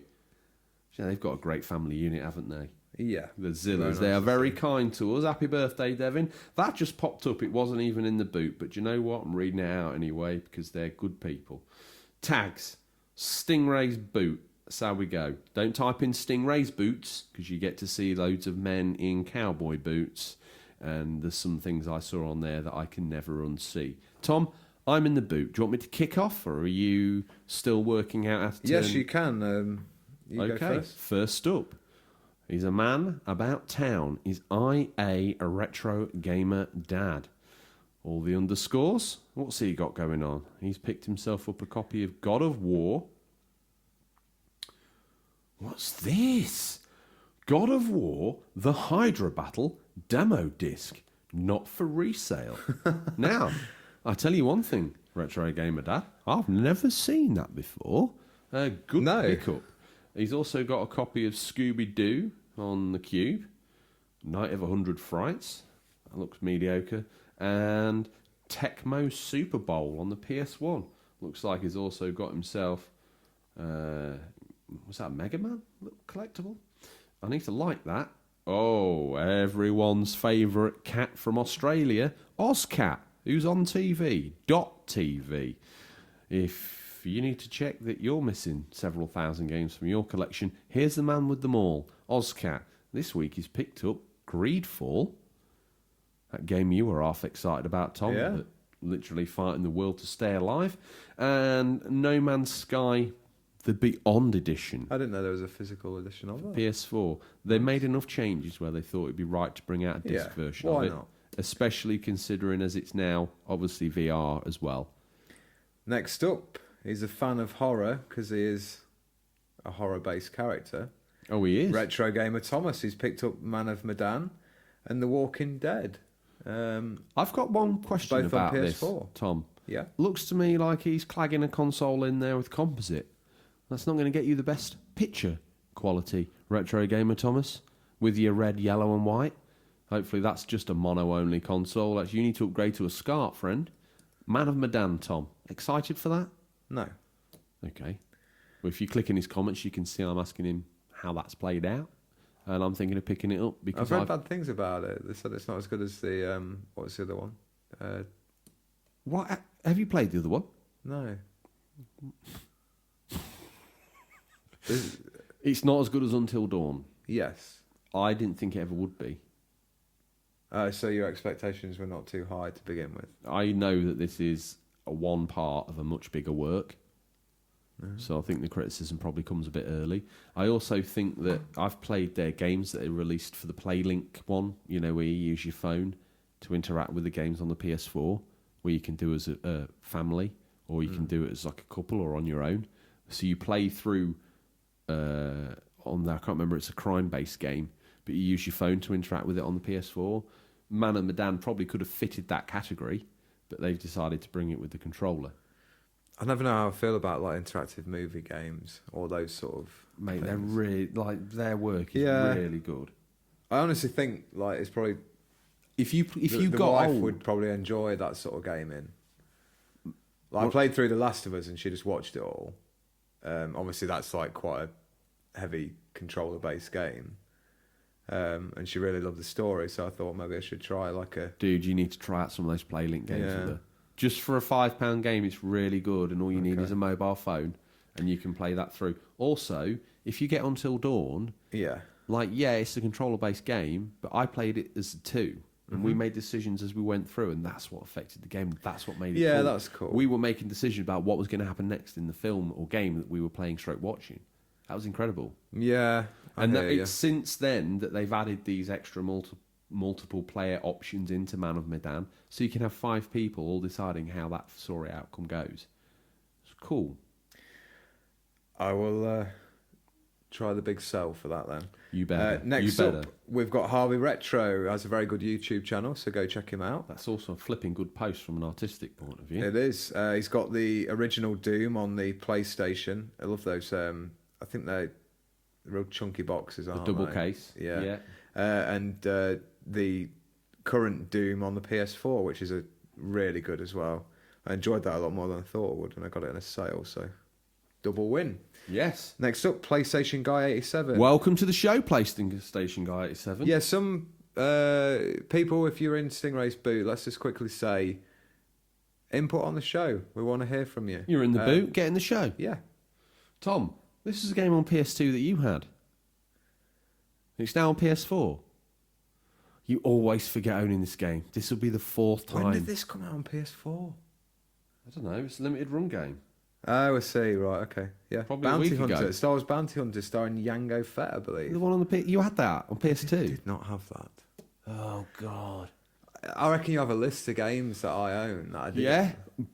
Batman Begins on the Xbox original. I realised last week I made an error asking the fans to go look because guess what? The Xbox original didn't keep a record of the games that you played.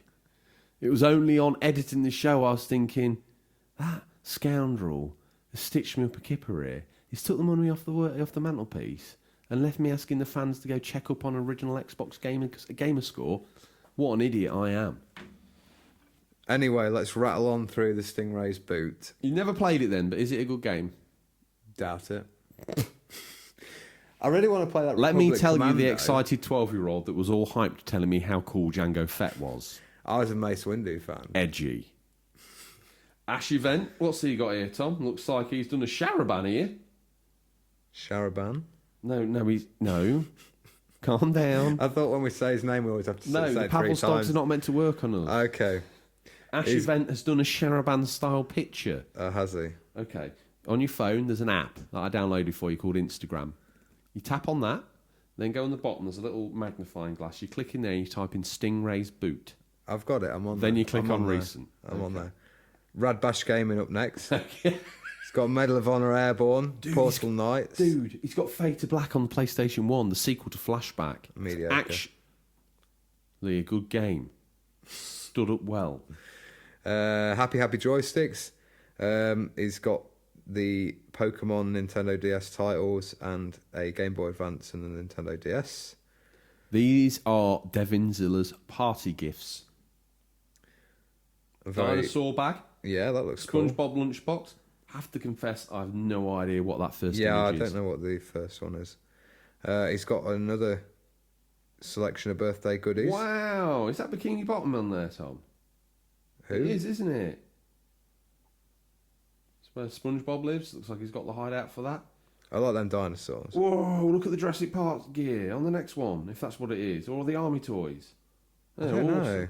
He's got some Labo, look. And he's got Godzilla on Blu-ray. King of Monsters. I really enjoyed that.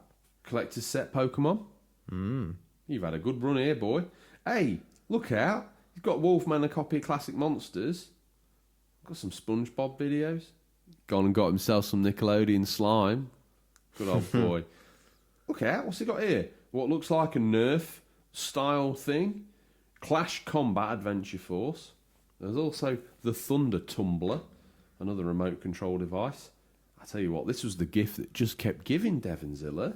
And you've ended up there with some cool looking Swedish fish, some Starburst, what looks to me like some Lego style stuff. Good work, young man. Here he is, the Australian cat on television once again. What's he got? Some mediocre PS3 games. Dear GameStop, can I be your spokesman at this point? I decided, like, what? Say sorry, please. Sorry. The only one I want you to apologise for, well, there's 2 games on there I want you to apologise for. There's Ghostbusters. 3 games on there I want you to apologise. There's 4 games there that I need you to apologise for. The first game... If I guess them correctly, do I win a prize? The 4 games... Okay, there's 4 games on there I want you to apologise, saying that they were mediocre tat. If you can pick the 4 games...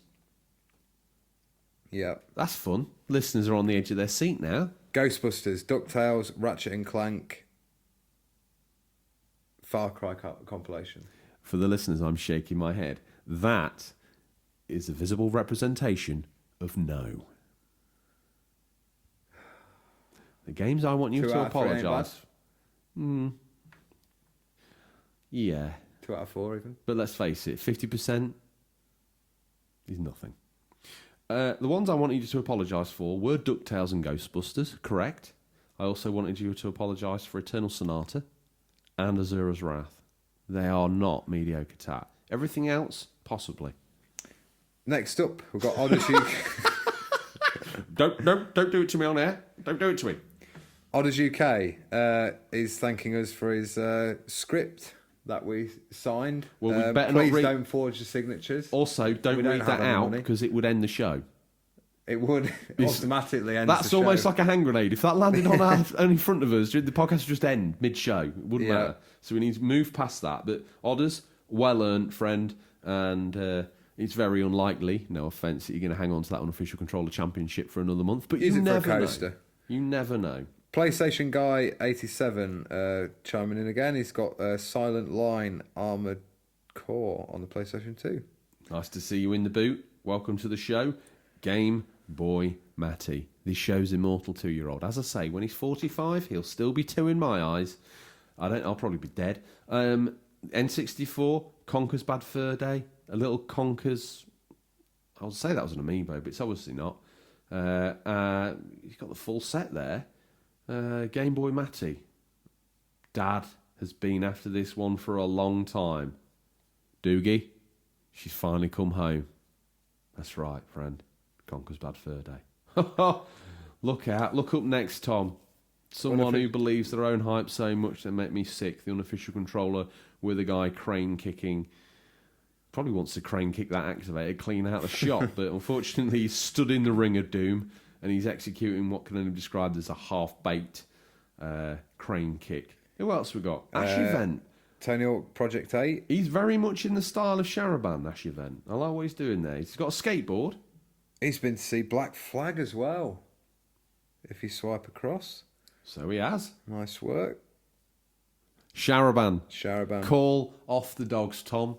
Everyone's favourite Frenchman. He's back on the scene. Sharaban. Ozfest. Let's bring him up. Sharaban. No, don't. It's only the 3 times. Do we need to do this again? Sharabang bang bang. I think that was Virgin on legal calling us. But anyway, everyone's favourite Frenchman. He's got every single Guitar Hero in. Guitar. I am from Lincolnshire. Oh, there's the DS one. I do remember that now. I knew you would.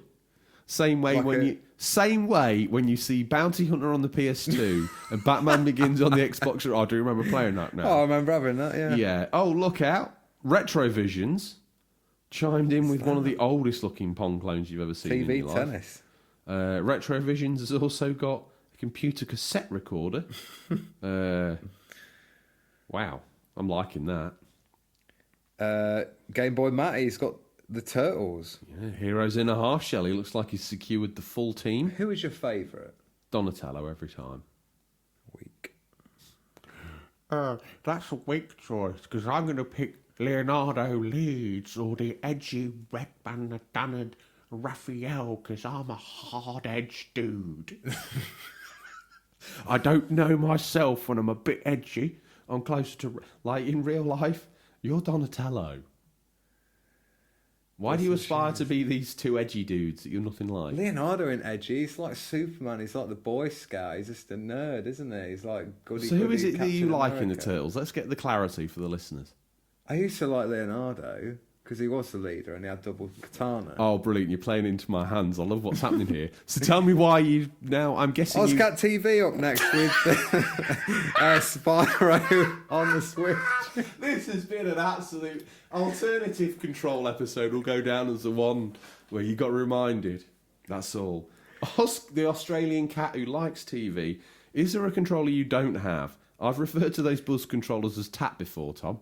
No, those 8-bit do. They're really good. They're not cheap either. They're a proper wireless Switch controller. They're really good. Once again, never hand Tom a loaded gun.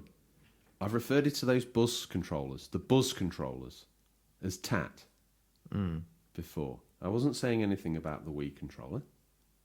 Switch controller. The Switch controller. I was talking about TAT, Buzz TAT. Do you remember that game? We ought to have mentioned them in alternative controller, really. Didn't they do like a Knowles Television Addicts game for that as well? I think so. If you go to a car boot and don't nearly fall to your death and strangle yourself out on about 1 million buzz controllers, you've not lived. He's got Wavebird on there as well. GameCube wireless controller. Oh, yeah, it's up the top. Yeah. Well, sat next to that thing that you're willing to die to save the bloody name of.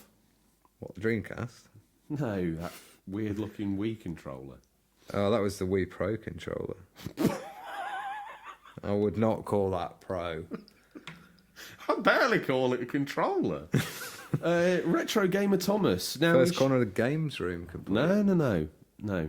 This is his bedroom in PCSO Kemp's back bedroom, where, for the sake of the script, Retro Gamer Thomas resides, safe and at home. And if the listeners saw the picture, it's courtesy of Adam Artis, you now know what PCSO Kemp looks like.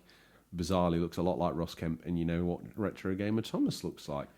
Looks cool though. That he's got a nice setup, though. He's very keen to showcase cleaning gear.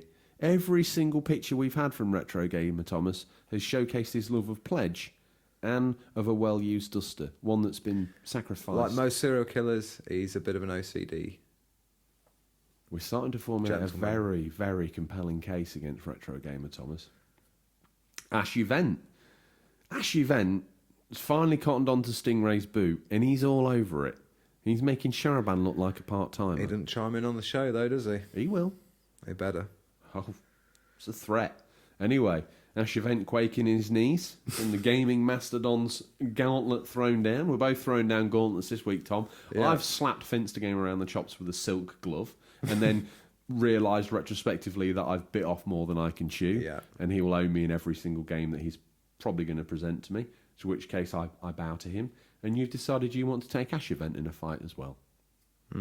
Loyal listener. It's our reward, the loyal listeners. Violence and abuse. Brock the 80s dude. Now, this man stands atop Stingray's boot like no other. He's picked up possibly another record-breaking haul. The only man that came close to him, I'd say, Tom, Daddy Zilla on a good day. Yeah, maybe they should meet up for trade-ups. A box of Lego Tat. Pokemon cards. Batman versus Superman on... I've got a funny feeling that Turtles thing is I remember collecting these little coins. Tom. Yes. You've reminded me. I don't know why it took you mentioning the Turtles coins, but in the top of the show you asked me what I'd been playing. Yeah. And I missed out Turtles in Manhattan. Oh. On the PlayStation you did try it then? 3. Any good? Really good. Yeah. Anyone Games. Anyone who's got something bad to say about that game, contact me through the medium of the show, Instagram or Twitter or on the email. I've had nothing but fun with it, and it, to me, played like a solid beat 'em up. It was good. 2-player as well. Fantastic. Cool. Glad you enjoyed. Comic pictures. We better move on. Oh, no, that's comic pictures. No, sorry, I was meant from Brock, the 80s dude.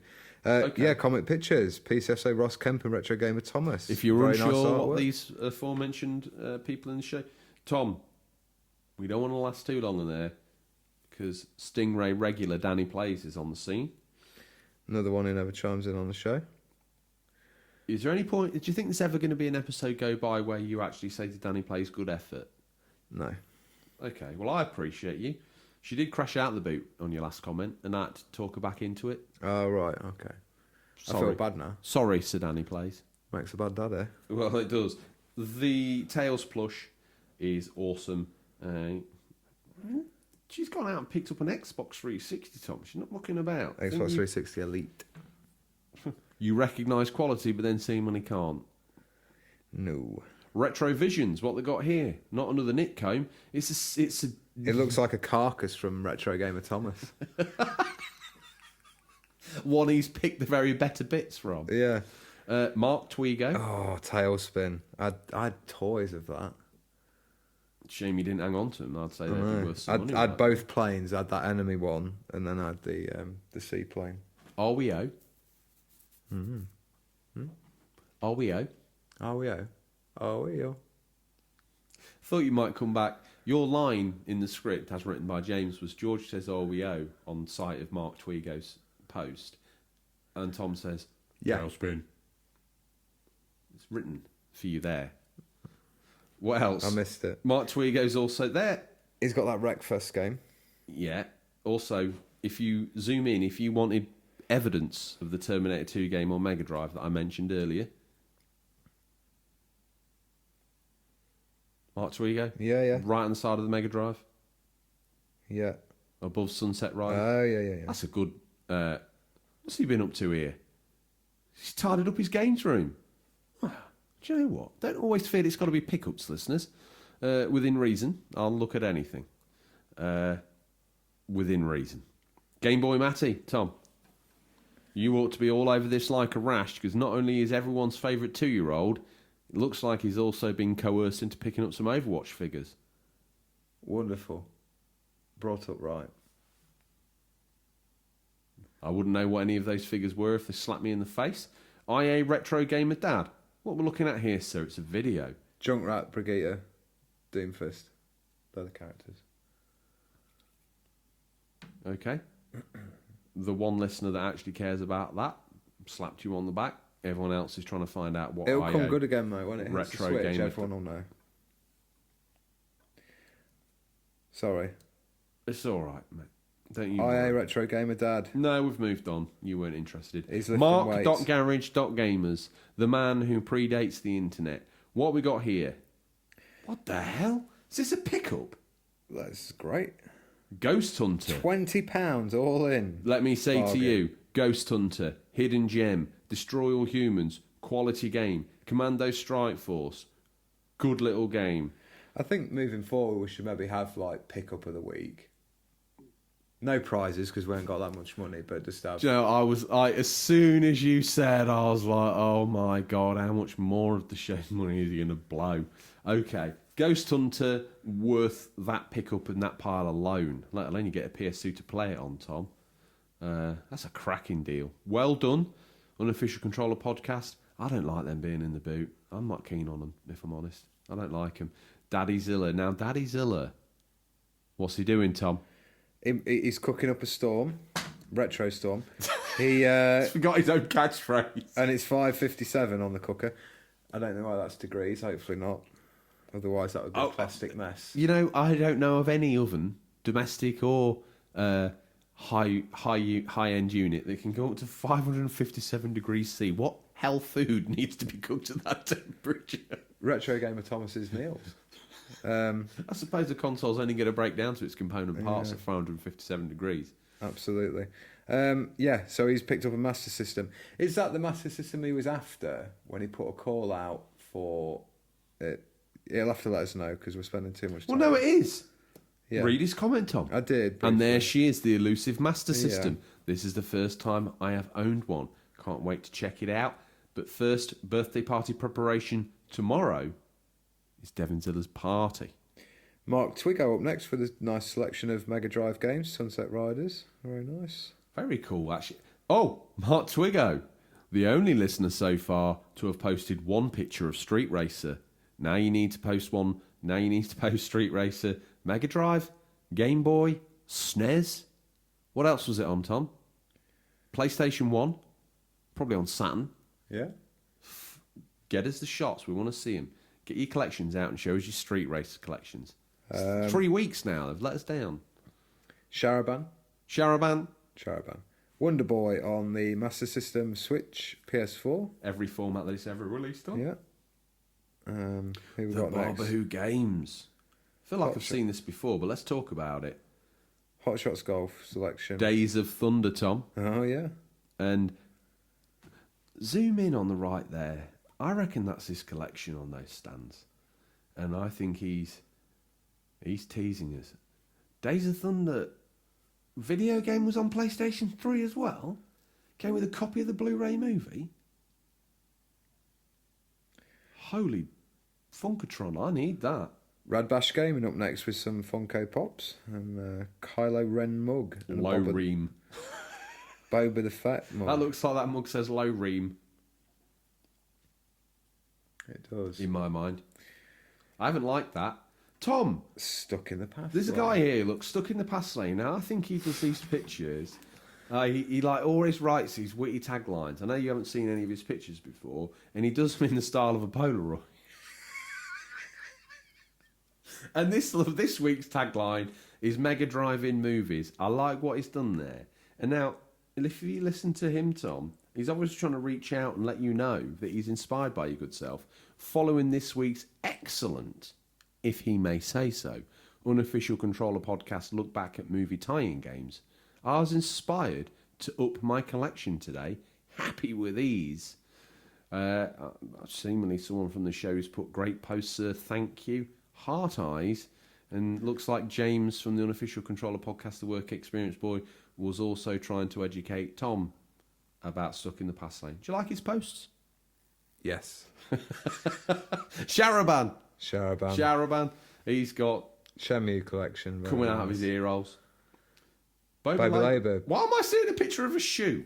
He's treated himself to some new... I did say it didn't always have to be pickups from games. Ah, fair enough. You laid down the challenge and he's treated you to a new pair of sneakers. Ozcat got... This is a milestone post as I've now hit 300 followers. Well done. Tell you what, Tom. Almost as many listeners as we have. The Stick a few zeros on the end. You know that picture of Ozcat there, the guy with the beard? Yes. That's a placeholder. The real Ozcat is the one perched behind the PlayStation 4 in that picture. Love it. That's the guy with the Instagram account. That's the thing with all the games. Sharaban. What's he got? Thunder Force Collection? All the way up to the PS2, that, Tom. Rad Bash Gaming with an array of various levels of quality of game. Prisoner of War, that was another game you probably thought I had back in the day. It's a game I owned. This Watch Great Escape Gone Bomb Prisoner of War game. I got that game thinking that it would be more like you were digging than physically escaping, but you were just running around doing fetch quests for other people. It was terrible. Devin Zilla's got some Pokemon cards, and Daddy Zilla's got some more NES games for a fine NES casserole, he says. Very nice. I think we're back to the turn of the wheel. Well, Daddy Zilla mentioned to me he'd been talking to a YouTuber, and I think he came up. He mentioned us because this YouTuber was cooking up a retro storm or doing something, and it obviously made Daddy Zilla remember the fine. We should have maybe give the Commando unit like a famous YouTuber to hit up, really, like a gamer one. Now, this is the problem that we have. So at the start of the show, we told him Jeff Keighley. They skipped all the rest of the show. Can't they split into two teams or something? Always complicated, aren't you? You want to divide and conquer every time. Yeah. Okay, so what is it? Are they chasing down Jeff Keighley, or are you wanting to chase down a YouTube celebrity? I don't think... A gaming one, obviously. Someone who's going to find us of interest, and not a rival podcast. If you feel the need. There aren't any rivals, Tom. No, we're all friends here. Oh, I thought you meant as in we're better than them. No. Well, we maybe are. But the listeners... We certainly are. The listeners will be the judge of that. They know it. They could hit up Jacksepticeye. Jacksepticeye? Do it. Why don't they do both? Because let's face it, they're going to get zero traction with either of them. So when they've exhausted Jeff Keighley and he's blocked them and reported them to Twitter... And they've had their accounts taken down. And they're probably going to have to hassle Jacksepticeye on Instagram. But, you know, there's enough of you out there to get us a shout-out or a retweet or something. Yeah, get us a retweet on a big... We said we wanted the Commando unit, Tom, to do daring raids. We're giving them one. Grow a set and get it done. Please. We're back to the turn of the wheel on that, so... We need to move on. That's Stingray's boot. Tom, question for you. Yes. That's all the pickups in the boot this week, listeners. Don't forget to hashtag Stingray's boot or email us for your pickups to be read out on air. Like many of you do. They do. Tom, it's that time of the week. Yeah. I'm keen to know what the new releases are, and there's only one man in our village that has the secret ability to unlock that knowledge for us. He flies around in a seaplate Nissan Bluebird. And in there, he contains this week's new releases. Tom, there's bountiful amounts. He's ripping up that path like no one else can, coming to a halt right in front of us. The spring settles, and the boot pops. Time for a peek in what we affectionately call Stingray's boot. What's nestled between some counterfeit nappies and a dodgy copy of Battle. Oh my God, I've already used all my professional broadcasting credits earlier in the show, so I slip over that almost on purpose. You'd think it was. What's nestled between some counterfeit nappies and a dodgy copy of Battle for Endor this week? These are new release highlights for this week, September 9th to September 15th, 2019. Listeners, these are out on digital or physical, or will be by the time this podcast is in your feed, but could be region dependent. Tom, it's a busy week, my friend. Do you have a mummy picked out, ready to go? Obviously, you saved that. Struggling. Okay. Well, there's one I thought you would go for on the first page. You've talked about it more than once, and it's not football. I'll say this first one, Mummy. Mummy, please can I have Blasphemous on the PC, PS4, Xbox and Switch. September 10th. Blasphemous is a punishing action platformer. That No idea what it is at all, but he's picked it. I've seen it. It was Have on you? the Indies, yeah. Promise. I actually think it's a good game. I didn't know whether Pinky you were Promise. just getting behind. Yeah, no, it it's to be stupid. It's like a What is it? it's a like a hack and slash game, 2D, 16-bit art style. It looks quite good. It's meant to be quite difficult as well, like a Dark Souls level of difficulty. So yeah, that will be my pick. Okay. What we got next? Well, I'm going to have to take the next two because the third one, unless I decide to go completely off the deep end and pick an American sport, probably going to be my mummy. Although I've expressed doubt on it during the show. Yeah. So, do you want to do football? eFootball Pro Evolution Soccer 2020 out on PC, PS4 and Xbox September 10th. Experience unparalleled realism and authenticity in this year's definitive football game, PES 2020. What's with that eFootball pre-tag that they've put on I it? don't know. That's weird, isn't it? Yeah, it caused James a lot of confusion when he was putting these together. My mummy, I'm going to throw in on this, why not? Greedfall, PC, PS4, Xbox, September 10th. It's the one Tom wished he could have picked. Engaging core role-playing experience and forge the destiny of a new world, seeping with magic, filled with riches, lost secrets, fantastic creatures. With diplomacy, deception and force, become part of a living, evolving world, influence its course, shape your story. What's next, Tom? Demons Are Crazy out on PC. Hell's first election is upon us. Do you have what it takes to become the next Satan? Climb the throne in this epic MOBA extravaganza dripping I'd with say blood and guts. that you'd claim the throne. Oh, sometimes it's like ascend, like climb the throne. Probably not. Choose FPS, hack and slash, third-person shooter or MMO style demons and reign in hell. I can't talk, Tom, because I can't say dodgy copy of Battle for Endor. At least not when the script's in front of me. I did it there. Battle Endor. Battledore. Aldor. Buy one here, as always. I'll take the RTS because I'm the big RTS fan of the show. Every time we get... Tom claims he is, and every time a new one comes out, he won't do the readout. So I'm all behind this. I'll crank up the green screen, pour some cold water into the cooling vents of the 486 PC, and I'm going to download Men of War Assault Squad 2 - Cold War out on the PC, September 12th. The legendary Men of War RTS series has reached the Cold War era. Take command of US or Soviet soldiers controlling vast armies with military decisions down to you. Claim victory in dynamic single-player and co-op campaigns, or challenge fellow strategists in online multiplayer. Next up, we've got The Sinking City on Switch. This also looked quite good. September 12th. The Sinking City is an adventure and investigation game set in an open world inspired by the universe of H.P. Lovecraft, the master of horror. The half-submerged city of Oakmount is gripped by supernatural forces. You're a private investigator and you have to uncover the truth of what has possessed the city and the minds of its inhabitants. An impressive atmosphere and story inspired by the universe of H.P. Lovecraft.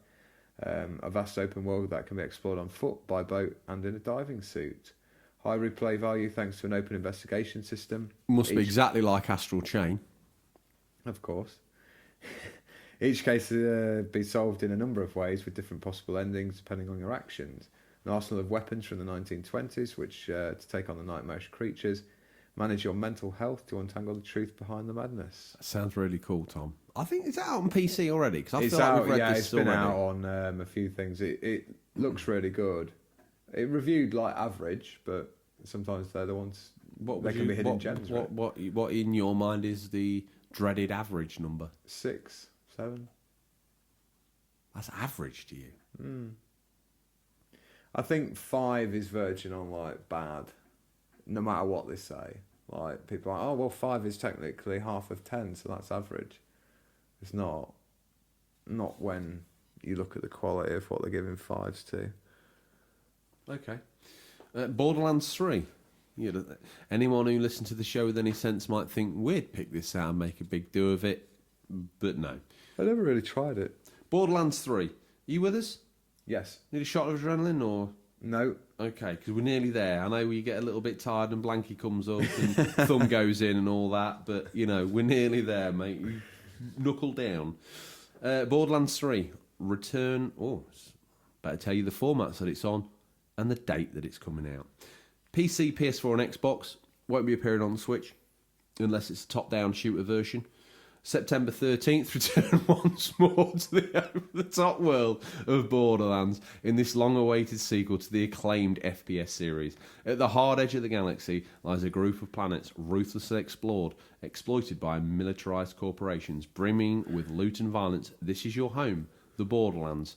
Now a crazed cult known as the Children of the Vault has emerged and is spreading like an interstellar plague. Only you have the allies and arsenal to take them down. Play as one of 4 all-new, deeply customised Vault Hunters, the ultimate treasure-seeking badasses of the Borderlands. Customise your Vault Hunter with tons of personalisation options. Use their distinct skill trees to tailor abilities to your preferred style. Now, we've played the original Borderlands. I don't remember playing it. Add it to the list. Daemon X Machina. Borderlands 3, hype for that? You going to get it or not? Nope. I was thinking about it. I don't know if it's... I guess it's a full price release, is it? Yeah. Has James got a code? You're not going to play it on your own, though, are you? It's meant to be played, like, cooperatively. Do you think James has been sent a code for that? Maybe. We'll talk to him. Daemon X Machina on the Switch, September 13th. Oh, yes. A mighty war between man and machine rages in Daemon X Machina, a new action shooter packed with fast-paced combat, explosive destruction and a huge array of weaponry. Step out onto a futuristic battlefield and fight for the future of mankind on Nintendo Switch. Out September 13th.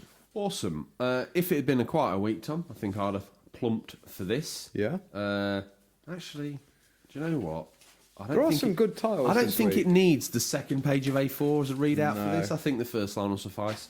NHL 20, PS4 and Xbox, September 13th. Return to the ice with NHL 20 and explore cutting-edge gameplay innovations that showcase your skills, more customization options to unlock your style, and new modes to compete with friends.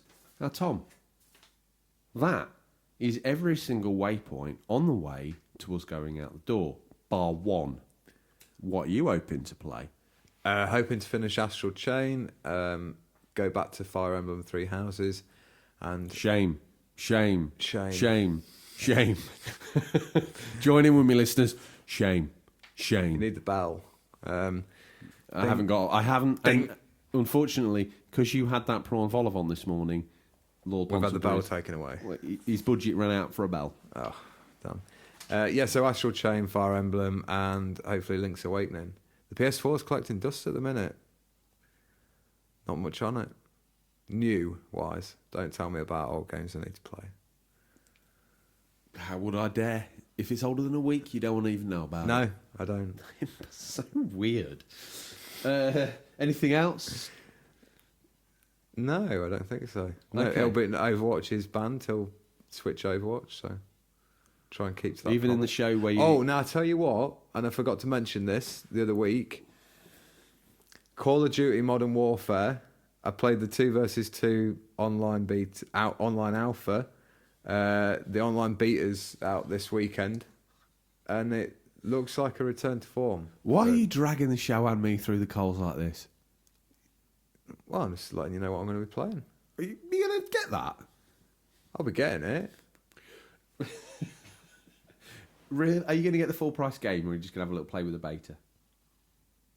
I'd like to get the full price game, but its money is. Is this one going to limited at rock the up with what's the one player aspect of this game? Where's it set? Well, there's no Forgive my campaign trailer ignorance. yet. There's no campaign trailer, and it's meant to be coming end of this month, I think.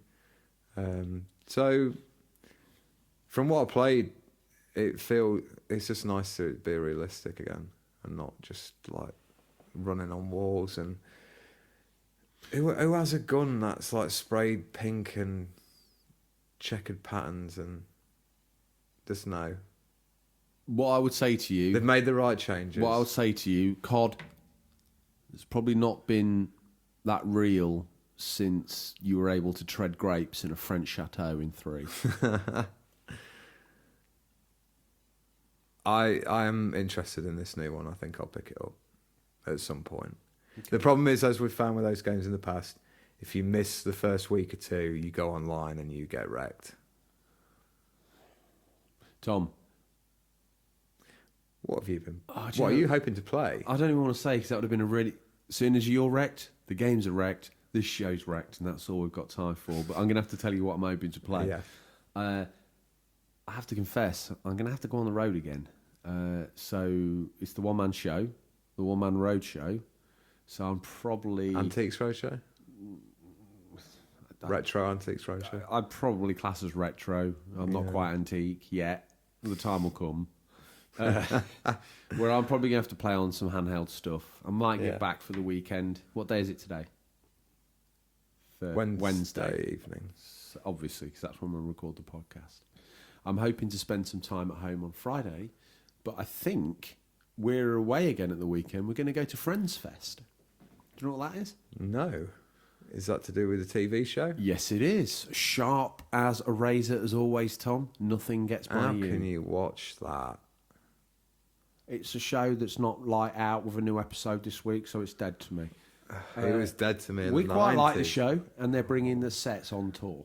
Are they? Yeah, so you can sit in the Monica's flat. You can go round to Joey and Chandler's and get a shot of you playing fussball. I just never get a lot of laughter track comedy like that. It's like he walks through the door and it's like ha ha ha ha ha. You're like, huh? It's a bit like the Fonz walking through the door. Like, hey. I think how you describe your reaction to the Friends series sitcom is pretty much how I see you interacting with life. Like there's people, and you just sort of walk into a room and like, hey Tom, and you're like, ha ha ha. You very eloquently done. What am I going to play? Friends the game? Surely that's a thing. It is on PS2. Yeah, I think it is, yeah. I think it's on Xbox Original as well. It's probably on Wii in that case. You own that, don't you remember? You did used to have that. No, that's the game Did you didn't. I? No, you didn't used to have that. Listen, Tom, at 1 hour 57, Oh plus my 10-second goodness. intro and a 10-second outro, we are testing people's patience. So I will say, Adieu. I'm probably going to play Warriors on PSP. Excellent. On the Vita, which is a bizarre experience in itself. I'm probably going to have another go at Resident Evil 4 on the PlayStation 2, just to keep you happy and have another go and let listeners know if I've advanced my opinion or de-advanced my opinion. And if I actually get my rape alarm again, it's the end of the show, back up. If we ever get the time to be back at the bunker properly, I will play some Yakuza 2. Kwame. Excellent. Is that all we've got time for? Yes, it is. And that's all we have time for this week, listeners. As Vince the Gamer will say, as always, thank you for your time. And we'll look forward to the pleasure of speaking to you again next week. Until then, happy gaming. Remember, there's nothing wrong with being given the unofficial controller. It's what you do with it that counts. See you, Tom. See you, mate.